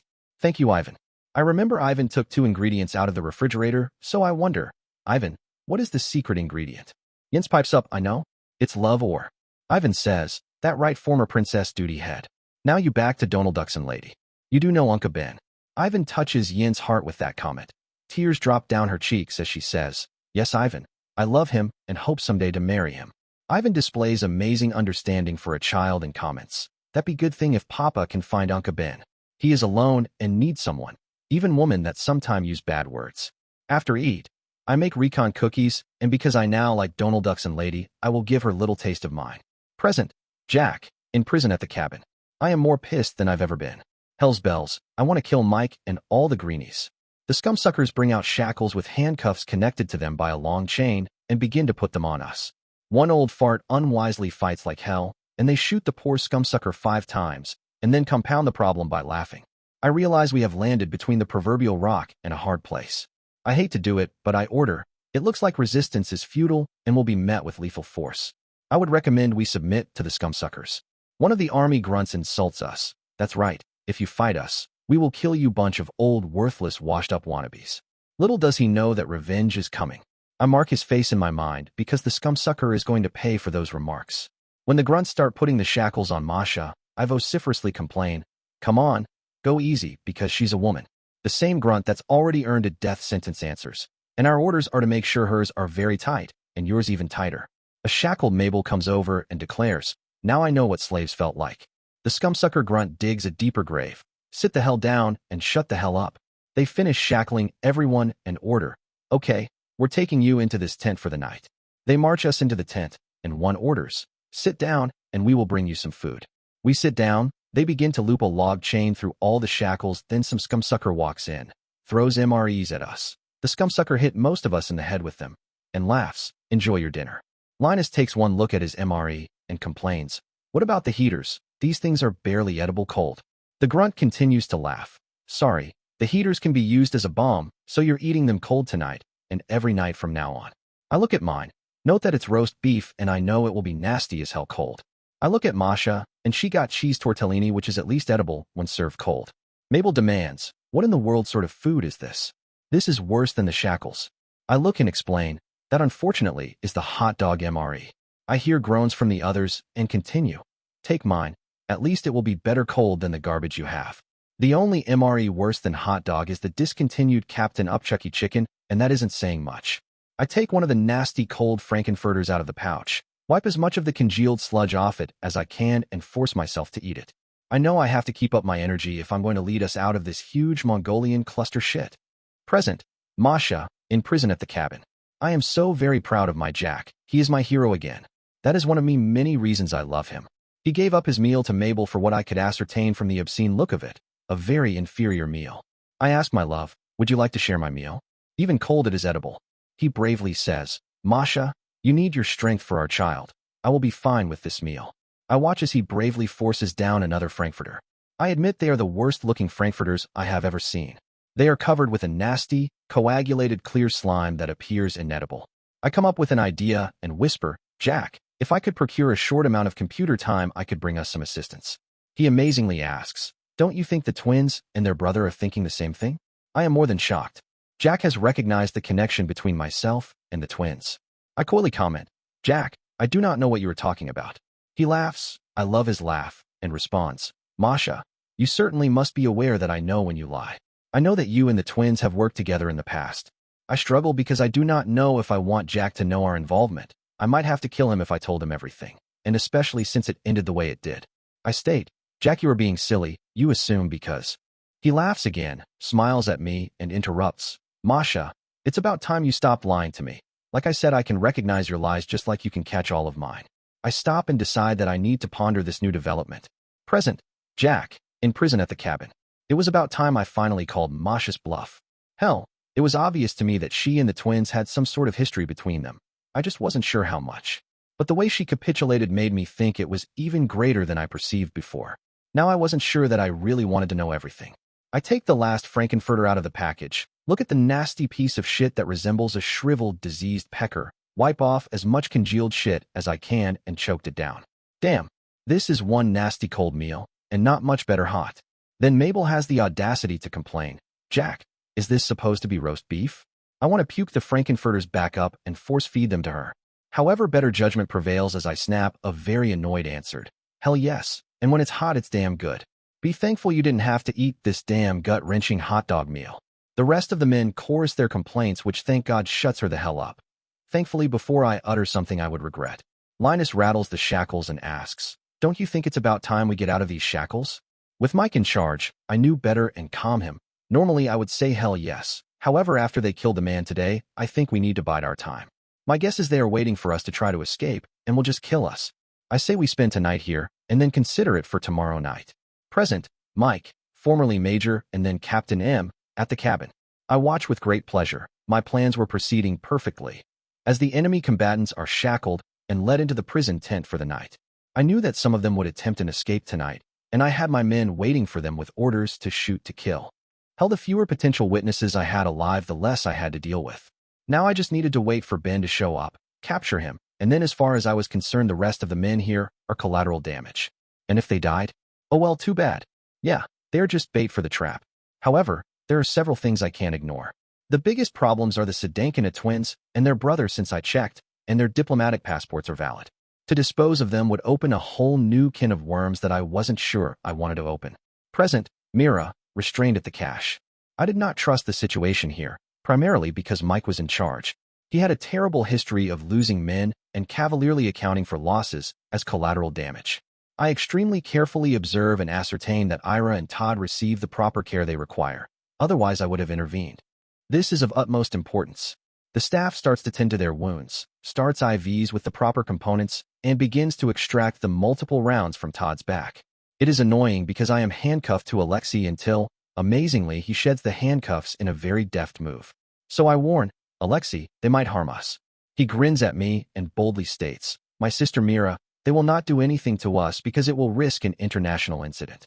They have already declared martial law to invoke the Homeland Security protocols and bypass posse comitatus. Otherwise, they could not have used the special forces on American soil. However, thank God for our diplomatic passports, we are still shielded from this corruption of justice. I am still slightly confused because of my previous exsanguination, but I question, my brother, do you have insight as to why Mike has perpetrated this atrocity? What he describes next makes my remaining sanguine solution simmer and totally wakens me from my stupor. Mira, he is using this as a trap to capture your Ben Blaine, and all of us are the bait for the trap. I need to affirm his assertion, so I question, my Ben is headed here? Alexei nonchalantly replies, he most certainly is coming here, if he is not here already. My heart races at the possible chance of meeting my Ben again, and I must make plans to consult with him. Present, Mike, formerly Major and then Captain M, at the cabin. I prepare to leave and inform the captain, you are in charge tonight. Make sure if any of the enemy combatants try to escape, they are shot multiple times. He questions, but sir, isn't that a drastic measure? I am tired of his continued reluctance, so I roll up to him and threaten, Captain, if you are unfit to command as I require, I will have you relieved and declared an enemy combatant. He backpedals, no sir, I understand and will follow your orders. Might I ask one question? I relent. Yes, Captain, you may ask one question, but I might not answer it. He asks, sir, if I need to contact you, where will you be tonight? I inform him, I am taking my chopper to my room for the night. There's no way in hell I am staying here. He replies, but doesn't really understand. Yes, sir, I understand. Yeah, he doesn't understand the real reason, so I roll my way toward my chopper. Present, Zarika, at Yasmin's hospital. My goal of removing Yasmin from the hospital has presented many problems. I am very thankful for my future husband Ben's training, otherwise I would have given up. When I remove the syringe from Yasmin's pain machine, it begins to beep loudly. Yasmin rushes into the bathroom, and I hide behind the door while grasping the 4-pole. The door opens, a man runs in, and I beat him senseless with the 4-pole. The beeping finally stops. Yasmin comes out of the bathroom and questions, what did you do? I answer, I defeated one of your dragons. Yasmin looks at the man and agrees. Yes, he was one of the worst. Yasmin, do you have a knife? I reply, no, not at this time. She looks around, grabs the 4-pole, and breaks the mirror. She then takes a piece of the broken glass and says, that's okay, this will work fine. I watch as she removes the man's manhood. I have an evil thought, something I wished I could have done to the men who sexually tortured me. Then I suggest, perhaps you should place the offending organ in the evil nurse's private place? Yasmin giggles and does what I suggest. I check the hallway, and we slowly slip out of her room. Present, Ben, on the road. Destiny is annoying as hell as she compares herself to Yoda, which can only mean. I complain, I am sure as hell not Luke. She taunts while I want to smash her face, as you wish, young Skywalker. I control my temper, remembering her threat about her so-called friends. We board the plane. The pilot does a great job taking off. Then he says, keep it on this heading, and we will be in Leadville before you know it. Wake me if you have any problems. I take over the controls, glad to be flying again, and answer, that's right, I know where my former home is. Destiny annoyingly questions, Ben, what are your plans when you reach Leadville? I turn the tables and taunt. I thought you knew everything I was going to do. She blithely comments, I assume you will handle this like one of your military missions. I smile since she is correct, and I add, if what you have told me is true, this is one of the most important military missions of my life. Destiny acts like a mother hen and suggests caution, Ben, if you are looking for revenge. I interrupt, I know, dig 2 graves. This has gone past the point of revenge. That scumsucker Mike using my friends as bait in a trap using my own cabin is sacrilege to me. Destiny changes the subject and deftly says, yes, your grandfather was a mighty shaman. It was a shame your father didn't follow in his footsteps, but sometimes greatness skips a generation. She piques my curiosity by mentioning grandfather, so I ask, just what the hell is that supposed to mean? She laughs, and her laughter touches something deep within my soul.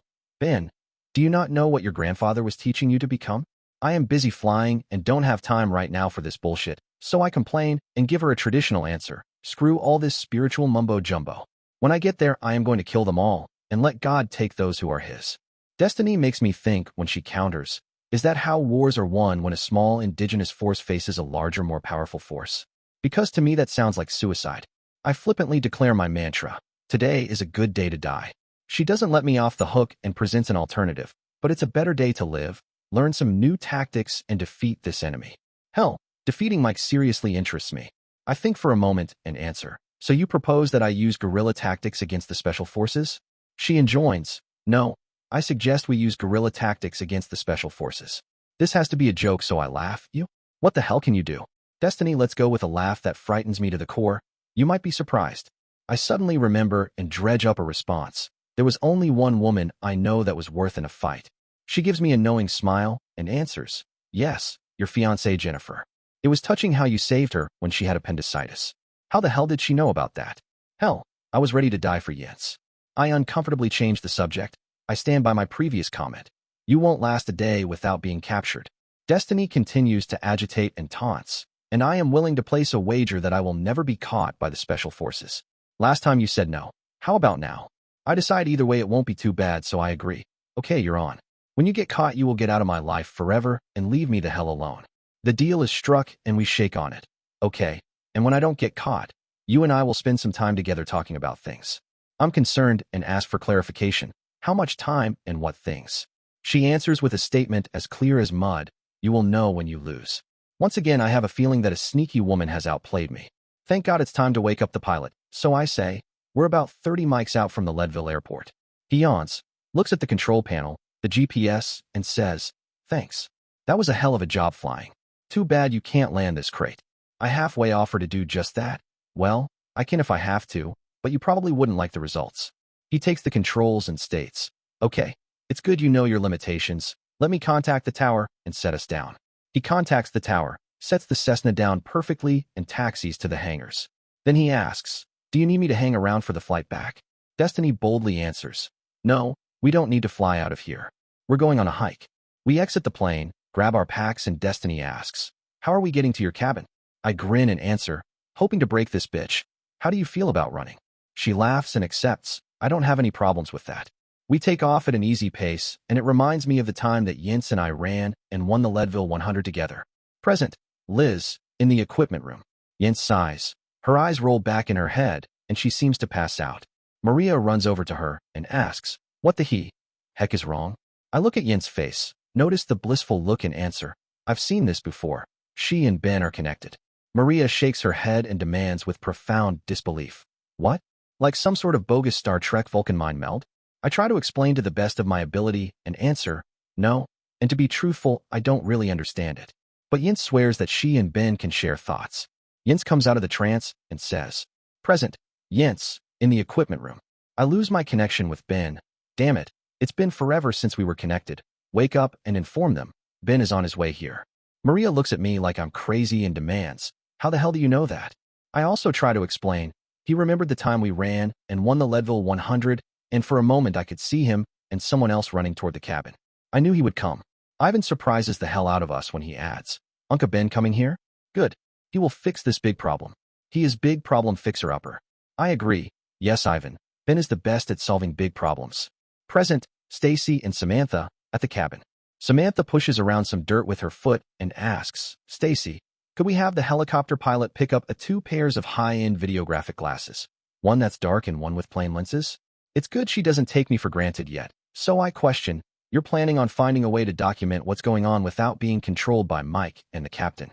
She looks at me, smiles, and replies, that's right. I've had my fill of men telling me what I can and cannot do. Now I want the ones with a Bluetooth interface that can connect to external storage devices. Can I call the pilots of our choppers?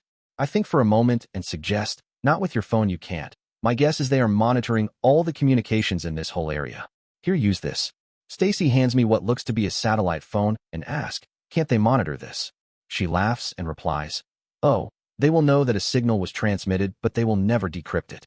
I call up the helicopter pilots, place my order, then Stacy motions for the phone, and she says, make the order for 2 of everything. I want to be able to wear a pair too. She hangs up the phone and surprises me when she says, Samantha, even though we will be able to document everything, we won't be able to release it until we are away from here. I am confused and question, why is that? She informs me of something I hadn't considered. Mike is really good and will figure out it was us, and then he will use the Homeland Defense laws against us. So we will do our reports on the tunnel recovery operations and save all the others to release after we are gone. Bill walks up to us. I can tell he has a new report, Miss Summers. I have 2 bits of information to report. First, there was an unscheduled landing at the Leadville airport. No flight plan had been filed. My heart races as I declare, that has to be Ben. Bill confirms my guess and causes me some concern. I agree it is most likely him, and if we know about it, then we can assume the special forces also know. Second, the earth-moving equipment is here from Denver, and we are ready to start the recovery operation. I question even though I am sure I don't need to. Were you able to obtain plans of the tunnels? Bill affirms, yes, and we need to discuss them with their engineer as to the best location to start the recovery. He's waiting for us. I grab Samantha's hand and order, lead the way, Bill, and one more question for you. Why in the hell are the special forces treating all the Marines like enemy combatants? Bill confirms my unshared assumptions. Miss Summers, you should know most of them hate what they are doing. They are being used as puppets by Mike in the wheelchair. I hadn't seen the scumsucker for some time, so I question, where's Mike right now? Bill says in disgust, he took his helicopter back to Denver. We meet with the engineer, he looks over the plans for the tunnels, walks the area, observes the current damage, and suggests, present, Tom, Inga, and Byron. It's raining hell on the narcotic lord. We're at the edge of the compound, and I order, okay, Inga, thanks for getting me this far, but now it's my job to finish this scumsucker. I have always been a lone wolf, and I don't need you now. Yeah, the last thing I need is some woman tagging along. Inga becomes irate and makes a hell of an argument. Tom, even lone wolves take mates, and with all the traps and the minefield, how do you know there aren't more traps still waiting for us in the compound? Damn, I hate smart women, especially when they make good sense. However, I do need to correct one thing. Inga, this lone wolf isn't interested in taking any mates. Inga shocks me when she asks next, then what do you call the liaisons with the truck stop waitresses? I try to obfuscate and wonder how the hell she heard about my women. I don't know what you're talking about. She begins to recite names and places, so I stop her before I'm totally embarrassed. Well, a man does have needs. She smiles at me, licks her lips, and informs me, and so do women. Shall we save this talk for after the mission? I hope and pray. I would prefer that we never talked about this again. Inga dashes my hopes. Oh, Tom, do not be so silly. We will talk about this more intimately after the mission. Since I am better at locating traps, shall I take the lead as you watch my 6? I complain again, sounding like a broken record. Get it right. That's cover your 6. And yes, please continue. Flashback, Jack, a new battle. There was never a dull moment with Ben. The more we worked together, the happier I was that we were a team. If there was ever someone who thought outside the box, Ben exemplified that person. The current prime example was Ben's baseball bat grenade chucker. Who would have thought? Hell, only Ben would have thought of something like that. And the more grenades I pitched to Ben, the better he got, and was smacking the air burst grenades right over the top of the Chechen scumsuckers. Yeah, they were getting their butts handed to them. Thanks again to one of Ben's crazy schemes. The only problem was, we'd make a hell of a progress on getting the scumsuckers to retreat, but then Ben would have to stop when Elena hauled someone new out of the busted to hell BTR-80. I came up with an idea and suggested, Captain, instead of standing around with your butt in your hands, why don't you haul the men out of the BTR-80 and let Elena triage and treat them? That way Ben and I can continue the grenade fusillade. Ben added, yeah, that would sure help. Elena chorused, that would be an excellent idea. Masha threatened, that would be the only worthwhile thing he has done all day. With all the prodding, the captain relented with a complaint, of course, I will do this, but I still don't think you should be abusing the grenades like that. They were never designed to be hit with a stick. Ben laughed, hell, they're grenades. If they can't be hit, then they sure as hell wouldn't be safe to carry on your tactical vests.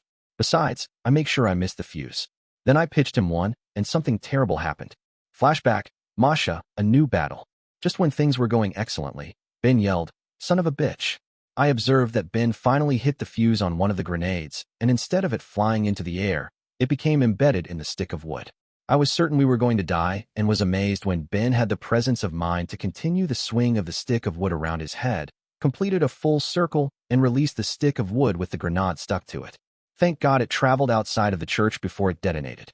Ben continued to swear. I was thankful Jack didn't swear as much. Shit, that stick was almost perfect. Jack, I need a new grenade bat. With the grenade bat gone, the Chechens again began to advance on our location, so I offered, Jack, continue to fight, and I will search for a stick that will meet his requirements. I left to locate a stick, but ended up finding something unexpected. Flashback, Jack, a new battle. What a hell of a woman. Masha fought like a wildcat, and then when Ben needed a new grenade bat, she instantly offered to go and find one. I didn't worry when Masha took off to find Ben a new grenade bat since she left the main sanctuary and was in a different part of the church. Suddenly, I began to hear gunfire from her direction. She yelled, Jack, my Jack. I need help. My heart was in my throat as I yelled, Masha, I'm coming. I ran toward the sound of her voice and prayed I wasn't too late. Flashback, Ben, a new battle. The next to worthless captain was still tending to the wounded with Elena. Without a grenade bat, I took the next to worthless AK and began to fire at the Chechens. Damn, why were these AKs so damn inaccurate? If I had a decent sniper rifle, I could have kicked major butt. Suddenly Masha yelled that she was in trouble. Jack took off like his butt was on fire. Hell, I would have done the same for Tatiana. That reminded me, where the hell was she? And I crawled as best I could after him. It was humbling as hell crawling like a baby. While I hated that damn wheelchair, it was at times like this I could really use the mobility. I reached a corner, began to pie it the best I could in the prone position, and saw what the trouble was. The Chechens had infiltrated this part of the church. Damn, we were lucky as hell that Masha found them, or they would have kicked our butts. Then I saw something I sure as hell didn't like. Flashback, Masha, a new battle. One of the Chechens began to run toward us. He wore a huge vest, and I yelled at Jack, he's a suicide bomber. We need to leave. I began to run back to the main part of the church. Jack followed me until we reached the corner and saw that Ben had come to help. Ben continued to fire at the Chechen. Jack yelled, Masha, we need to help him. We stopped, grabbed Ben, and then. Flashback, Jens, at the military hospital. Even though they caused my body to hurt like Hades, I continued my stretches. Katie ran back into the room and complained again, you shouldn't be out of bed by yourself, and what are you doing in those tights and bodysuit? I ignored her stupid complaints while I continued my stretches and yoga poses and snidely remarked, I told you before I am a prima ballerina, and I don't have any time to waste. She came over, found the port on my fore, gave me a pain injection, and continued, if that bodysuit and tights stick to your burns.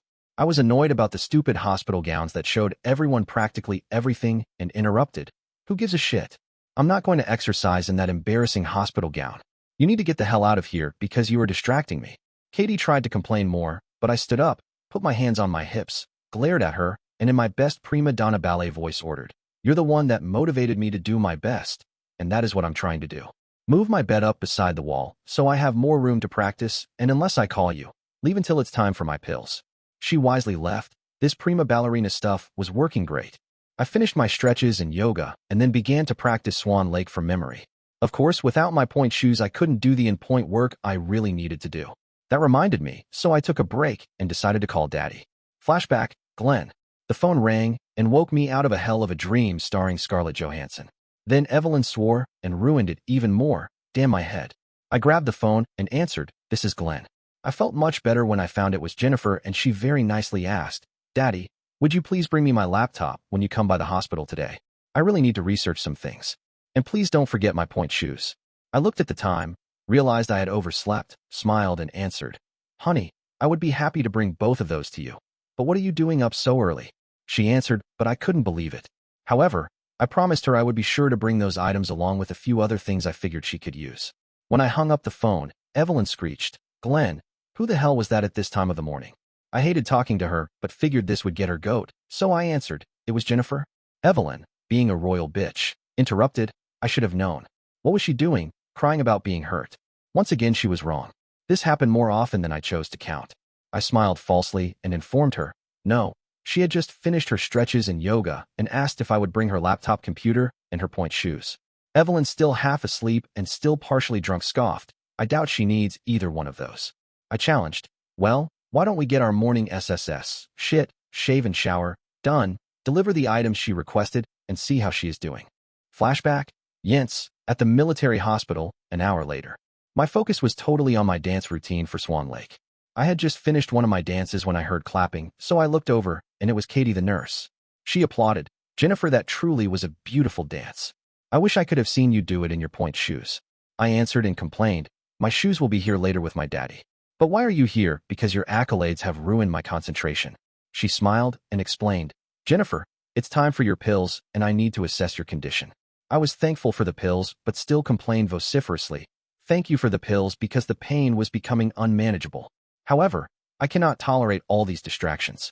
I have serious work to do and will not tolerate your interruptions. You and the other nurses need to work around my practices. She gave me an angry look and countered, young lady, you may have work to do, but I also have work to do, and making sure you're healed for the ballet is more important than anything. Now get back into bed while I do my assessment. I still fought and grumbled. You need to figure out some way to not interrupt me so much. Katie countered, and you need to stop playing the prima ballerina card. You forget I know what it's like, and you can't fool me. Katie began to look at my wounds and complained, I was worried those tights and the bodysuit would give us problems. Now they have both bonded with your wounds. She pulled the bodysuit and tights, which pulled on the burns, and the pain made me realize what she meant. I got ready to ask her what she was going to do when. Flashback, Glenn. As we walked into Jennifer's room, Evelyn immediately saw Jennifer on the bed and complained, see, I told you she wasn't doing her stretches and yoga. It looks like she's still in bed. Jennifer's nurse gave both of us a dirty look and defended her. Excuse the hell out of me. She has not only been doing stretching and yoga, she was also performing some of the dances from Swan Lake. The only reason she is in bed now is because I needed to perform her physical assessment. To be truthful, I'm glad I did, because we have some issues with her bodysuit and tights. Evelyn staggered, snorted, and challenged. How could she do the dances without her ballet shoes? The nurse became even more defensive and tried to explain, you don't always have to wear your shoes, especially at the beginning of practice. Evelyn got on her high horse, glared, and demanded, and who the hell are you to teach me about ballet? Jennifer had her fill of this bullshit drama, and so did I, and complained. Flashback, Yents, at the military hospital, an hour later. I was pissed as hell with Katie and Evelyn fighting in my room, so I yelled, Geez Louise, will you two stop fighting? Mother, Katie was the prima ballerina for the New York City Ballet and is going to help me. Evelyn looked at her fingernails and stated, I have never heard of her. I got ready to throw a major prima ballerina fit, jump out of bed and kick both there, but when Olga, my teacher, walked in, she glided over to Katie, kissed her on the cheek, and asked, how is our prima ballerina doing today? Katie smiled at her and answered, she has actually been much too busy this morning. First she did stretches and yoga, and then I watched as she did some of the dances from Swan Lake. I watched her perform 20 fouettes, a fast whipping turn on one foot, in a row without even wearing her point shoes. Mother continued being a pain in the butt as she rudely scoffed. I would have liked to see that. I had my fill of all this bickering and yelled, everyone shut the hell up. Give me my damn point shoes, and I will show you. And don't you dare complain about my language. Daddy wisely grinned. I wondered if he was the only one that understood, and handed me my shoes. Katie interrupted, I should look at the fit on those first. Mother opened her mouth, like you would know what you were looking at. Olga began to explain, Evelyn, Katie was a prima ballerina. I had my fill of all the bullshit and exploded. That's enough. Everyone get the hell out of my room immediately. I guess they finally understood how angry I was, so they meekly complied. They left the room, but huddled in the doorway. I put on my point shoes, jumped out of bed, made sure that my endpoint didn't hurt too much, looked at them and challenged. Now you all can count as I do my fouettes. Don't lose count, or I will come over and put my point shoes up your butts. They began to count, 1, 2, 30. I stopped, looked at them, plus noticed a huge crowd had formed, and challenged. I could have kept going, however, I didn't want to insult the famous ballerina Perina Legnani. Legnani was born on September 30th, 1863, in Milan, and originally studied with famous ballet dancer Caterina Beretta at La Scala, where she developed her technical expertise, who frequently performed 32 fouettes. The 32 turns on point is a bravura procedure emphasizing the strength and technique of the dancer. The 32 fouettes were later choreographed into Swan Lake and Black Swan Solo in Act 3, which are still used to this day. Olga showed her understanding of choreography when she complained, "But Jennifer, you must perform the 32 fouettes since it's the traditional choreography for the third act of Swan Lake." After the debacle in my room between Evelyn and Katie, I wasn't about to give in. Not yet. So I grumpily replied, "I will consider it, but right now I hurt too much to think about it." Katie hastened to explain, "That's because it's time for your next injection and PT." I asked, "What physical training? I already did my exercises." Daddy laughed. "Jennifer, PT in this case stands for pain and torture." Katie countered, "Sir, that's an insult. PT stands for physical therapy. It's to help your daughter maintain her flexibility and reduce the scarring from the burns." I found out later that Daddy was right. Flashback, Alexei, in the laboratory. So far my plan was flawless, however that could easily change. I had to be very careful. While the doctors were simple morons that could easily be fooled, the psychologist was incredibly smart and difficult to deceive. I battled wills during every monthly meeting with him, and many times I lost. I determined this time I would win, but I was not initially sure how to accomplish my goal. I walked into Dr. Sergey's office as he was concentrating on some task. He ignored my approach, and he commanded, "Sit in the chair and do not bother me." These were his normal commands and actions when I arrived for a meeting. Suddenly, I had an inspiration. Instead of being complacent and blindly following all his commands, I quietly sat on the floor. My action attracted Dr. Sergey's attention. He looked up from his reports, peered over the top of his reading glasses, and ordered, "That's not the chair." I made sure my face portrayed no emotion, because he was an expert at spotting deception, as I lied. "But you told me to sit on the floor." He took off his reading glasses, and his anger rose as he bellowed, "I did not. I told you to sit in the chair." I again held all my emotions and facial responses in check, rose, walked around, pushed some papers on the floor, and sat on the corner of his desk. His anger exploded. "Alexei, what in the hell are you doing? You made a mess out of my office. That is not the chair, that is my desk." I once again concealed my mirth and answered, "But sir, you told me to sit on the desk. I am just following your instructions." He restrained his anger this time, gave me a strange look, pulled out a little recorder, turned it on, and ordered, "Alexei, sit in the chair." I ignored the obvious command, moved over, and laid on the couch.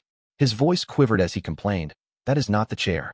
I lied, "Of course not, doctor. You told me to lie on the couch." He played back the recorder. It repeated his command to sit in the chair, and he questioned, "What did you just hear?" I stood up, sat on the floor again, presented my most honest face, and questioned, "Sir, is this some sort of new test? Are you instructing me to sit in different places and then trying to confuse me? If so, this is unlike other tests which you have performed on me." We continued this game, for me, for many minutes. When he threw up his hands, I knew I'd won. He declared, "Alexei, you seem to have had some sort of mental cognitive breakdown."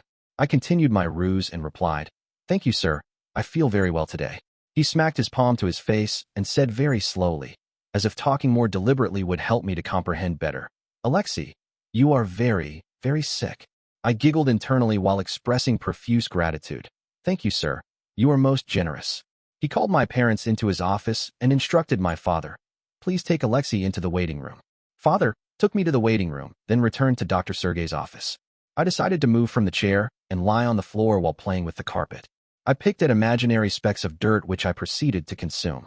The door opened. All three of them saw me on the floor playing with the carpet and eating the specks. Mother gasped. Father said, "Oh no." And Dr. Sergey surmised, "See, he has had a total mental breakdown." Mother questioned, "What are we to do?" Dr. Sergey shook his head and stated, "He will need to remain here and be restrained for his own safety."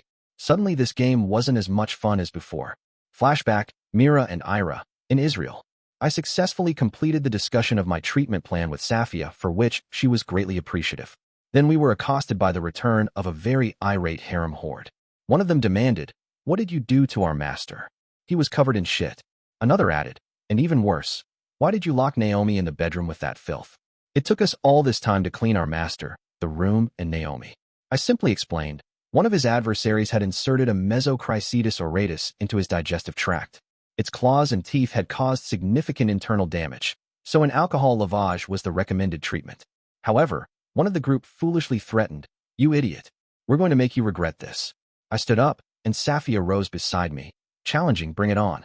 And with that, the fight began. Of course, the group was no match for Ira and me, but I was impressed by how well Safia could hold her own. However, it was her sharp wit that made the fight even more satisfying. After delivering a well-placed kick to the midsection of one of our opponents, she shouted, "How do you like that?" As she yanked out a handful of another fat cow's hair, she shouted, "Now who's the foolish one?" The most decisive strike she delivered was to the loudmouth who had been making threats. She landed a powerful kick that sent the offender sprawling. As the opponent lost consciousness, Safia grinned and declared, "Now that's how you handle a troublemaker." The harem horde had endured enough punishment. They gathered their wounded, retreated to the safety of their quarters, and slammed the door shut. I quickly locked it, and Safia questioned, "Why do you think all the doors here have locks on the outside?" Ira stated the obvious, "Because each room is meant to be a prison." Naomi arrived, demanding, "What did you three do to my friends?" Safia responded with pride, "We taught them a lesson." Naomi, showing no concern for Safia's well-being, whined, "But they are my friends." Ira finally severed her strained ties with Naomi and declared, "Then you can join them." She grabbed Naomi by the hair, forcefully escorted her to the harem horde's quarters, unlocked the door, shoved her inside, slammed the door, and locked it again. Dusting off her hands as if ridding them of filth, Ira muttered, "Mira and Safia, the sooner we finish our mission here, the sooner we can leave this wretched place. Mira, please assess the medications Naomi's massive companion is taking and adjust them as you see fit. Safia, help me find some suitable gear for Mira and myself." Flashback, Todd, on the island. While Lou's attention was focused on my descent, she was unaware of the approaching threat which demanded my response. I gathered my feet under me and pushed off the cliff with all my might. The last thing I remembered was landing, feet first, squarely on the back of the Komodo dragon swimming toward Lou. Dear listeners, please share your thoughts in the comments section below and don't forget to like, share, and subscribe.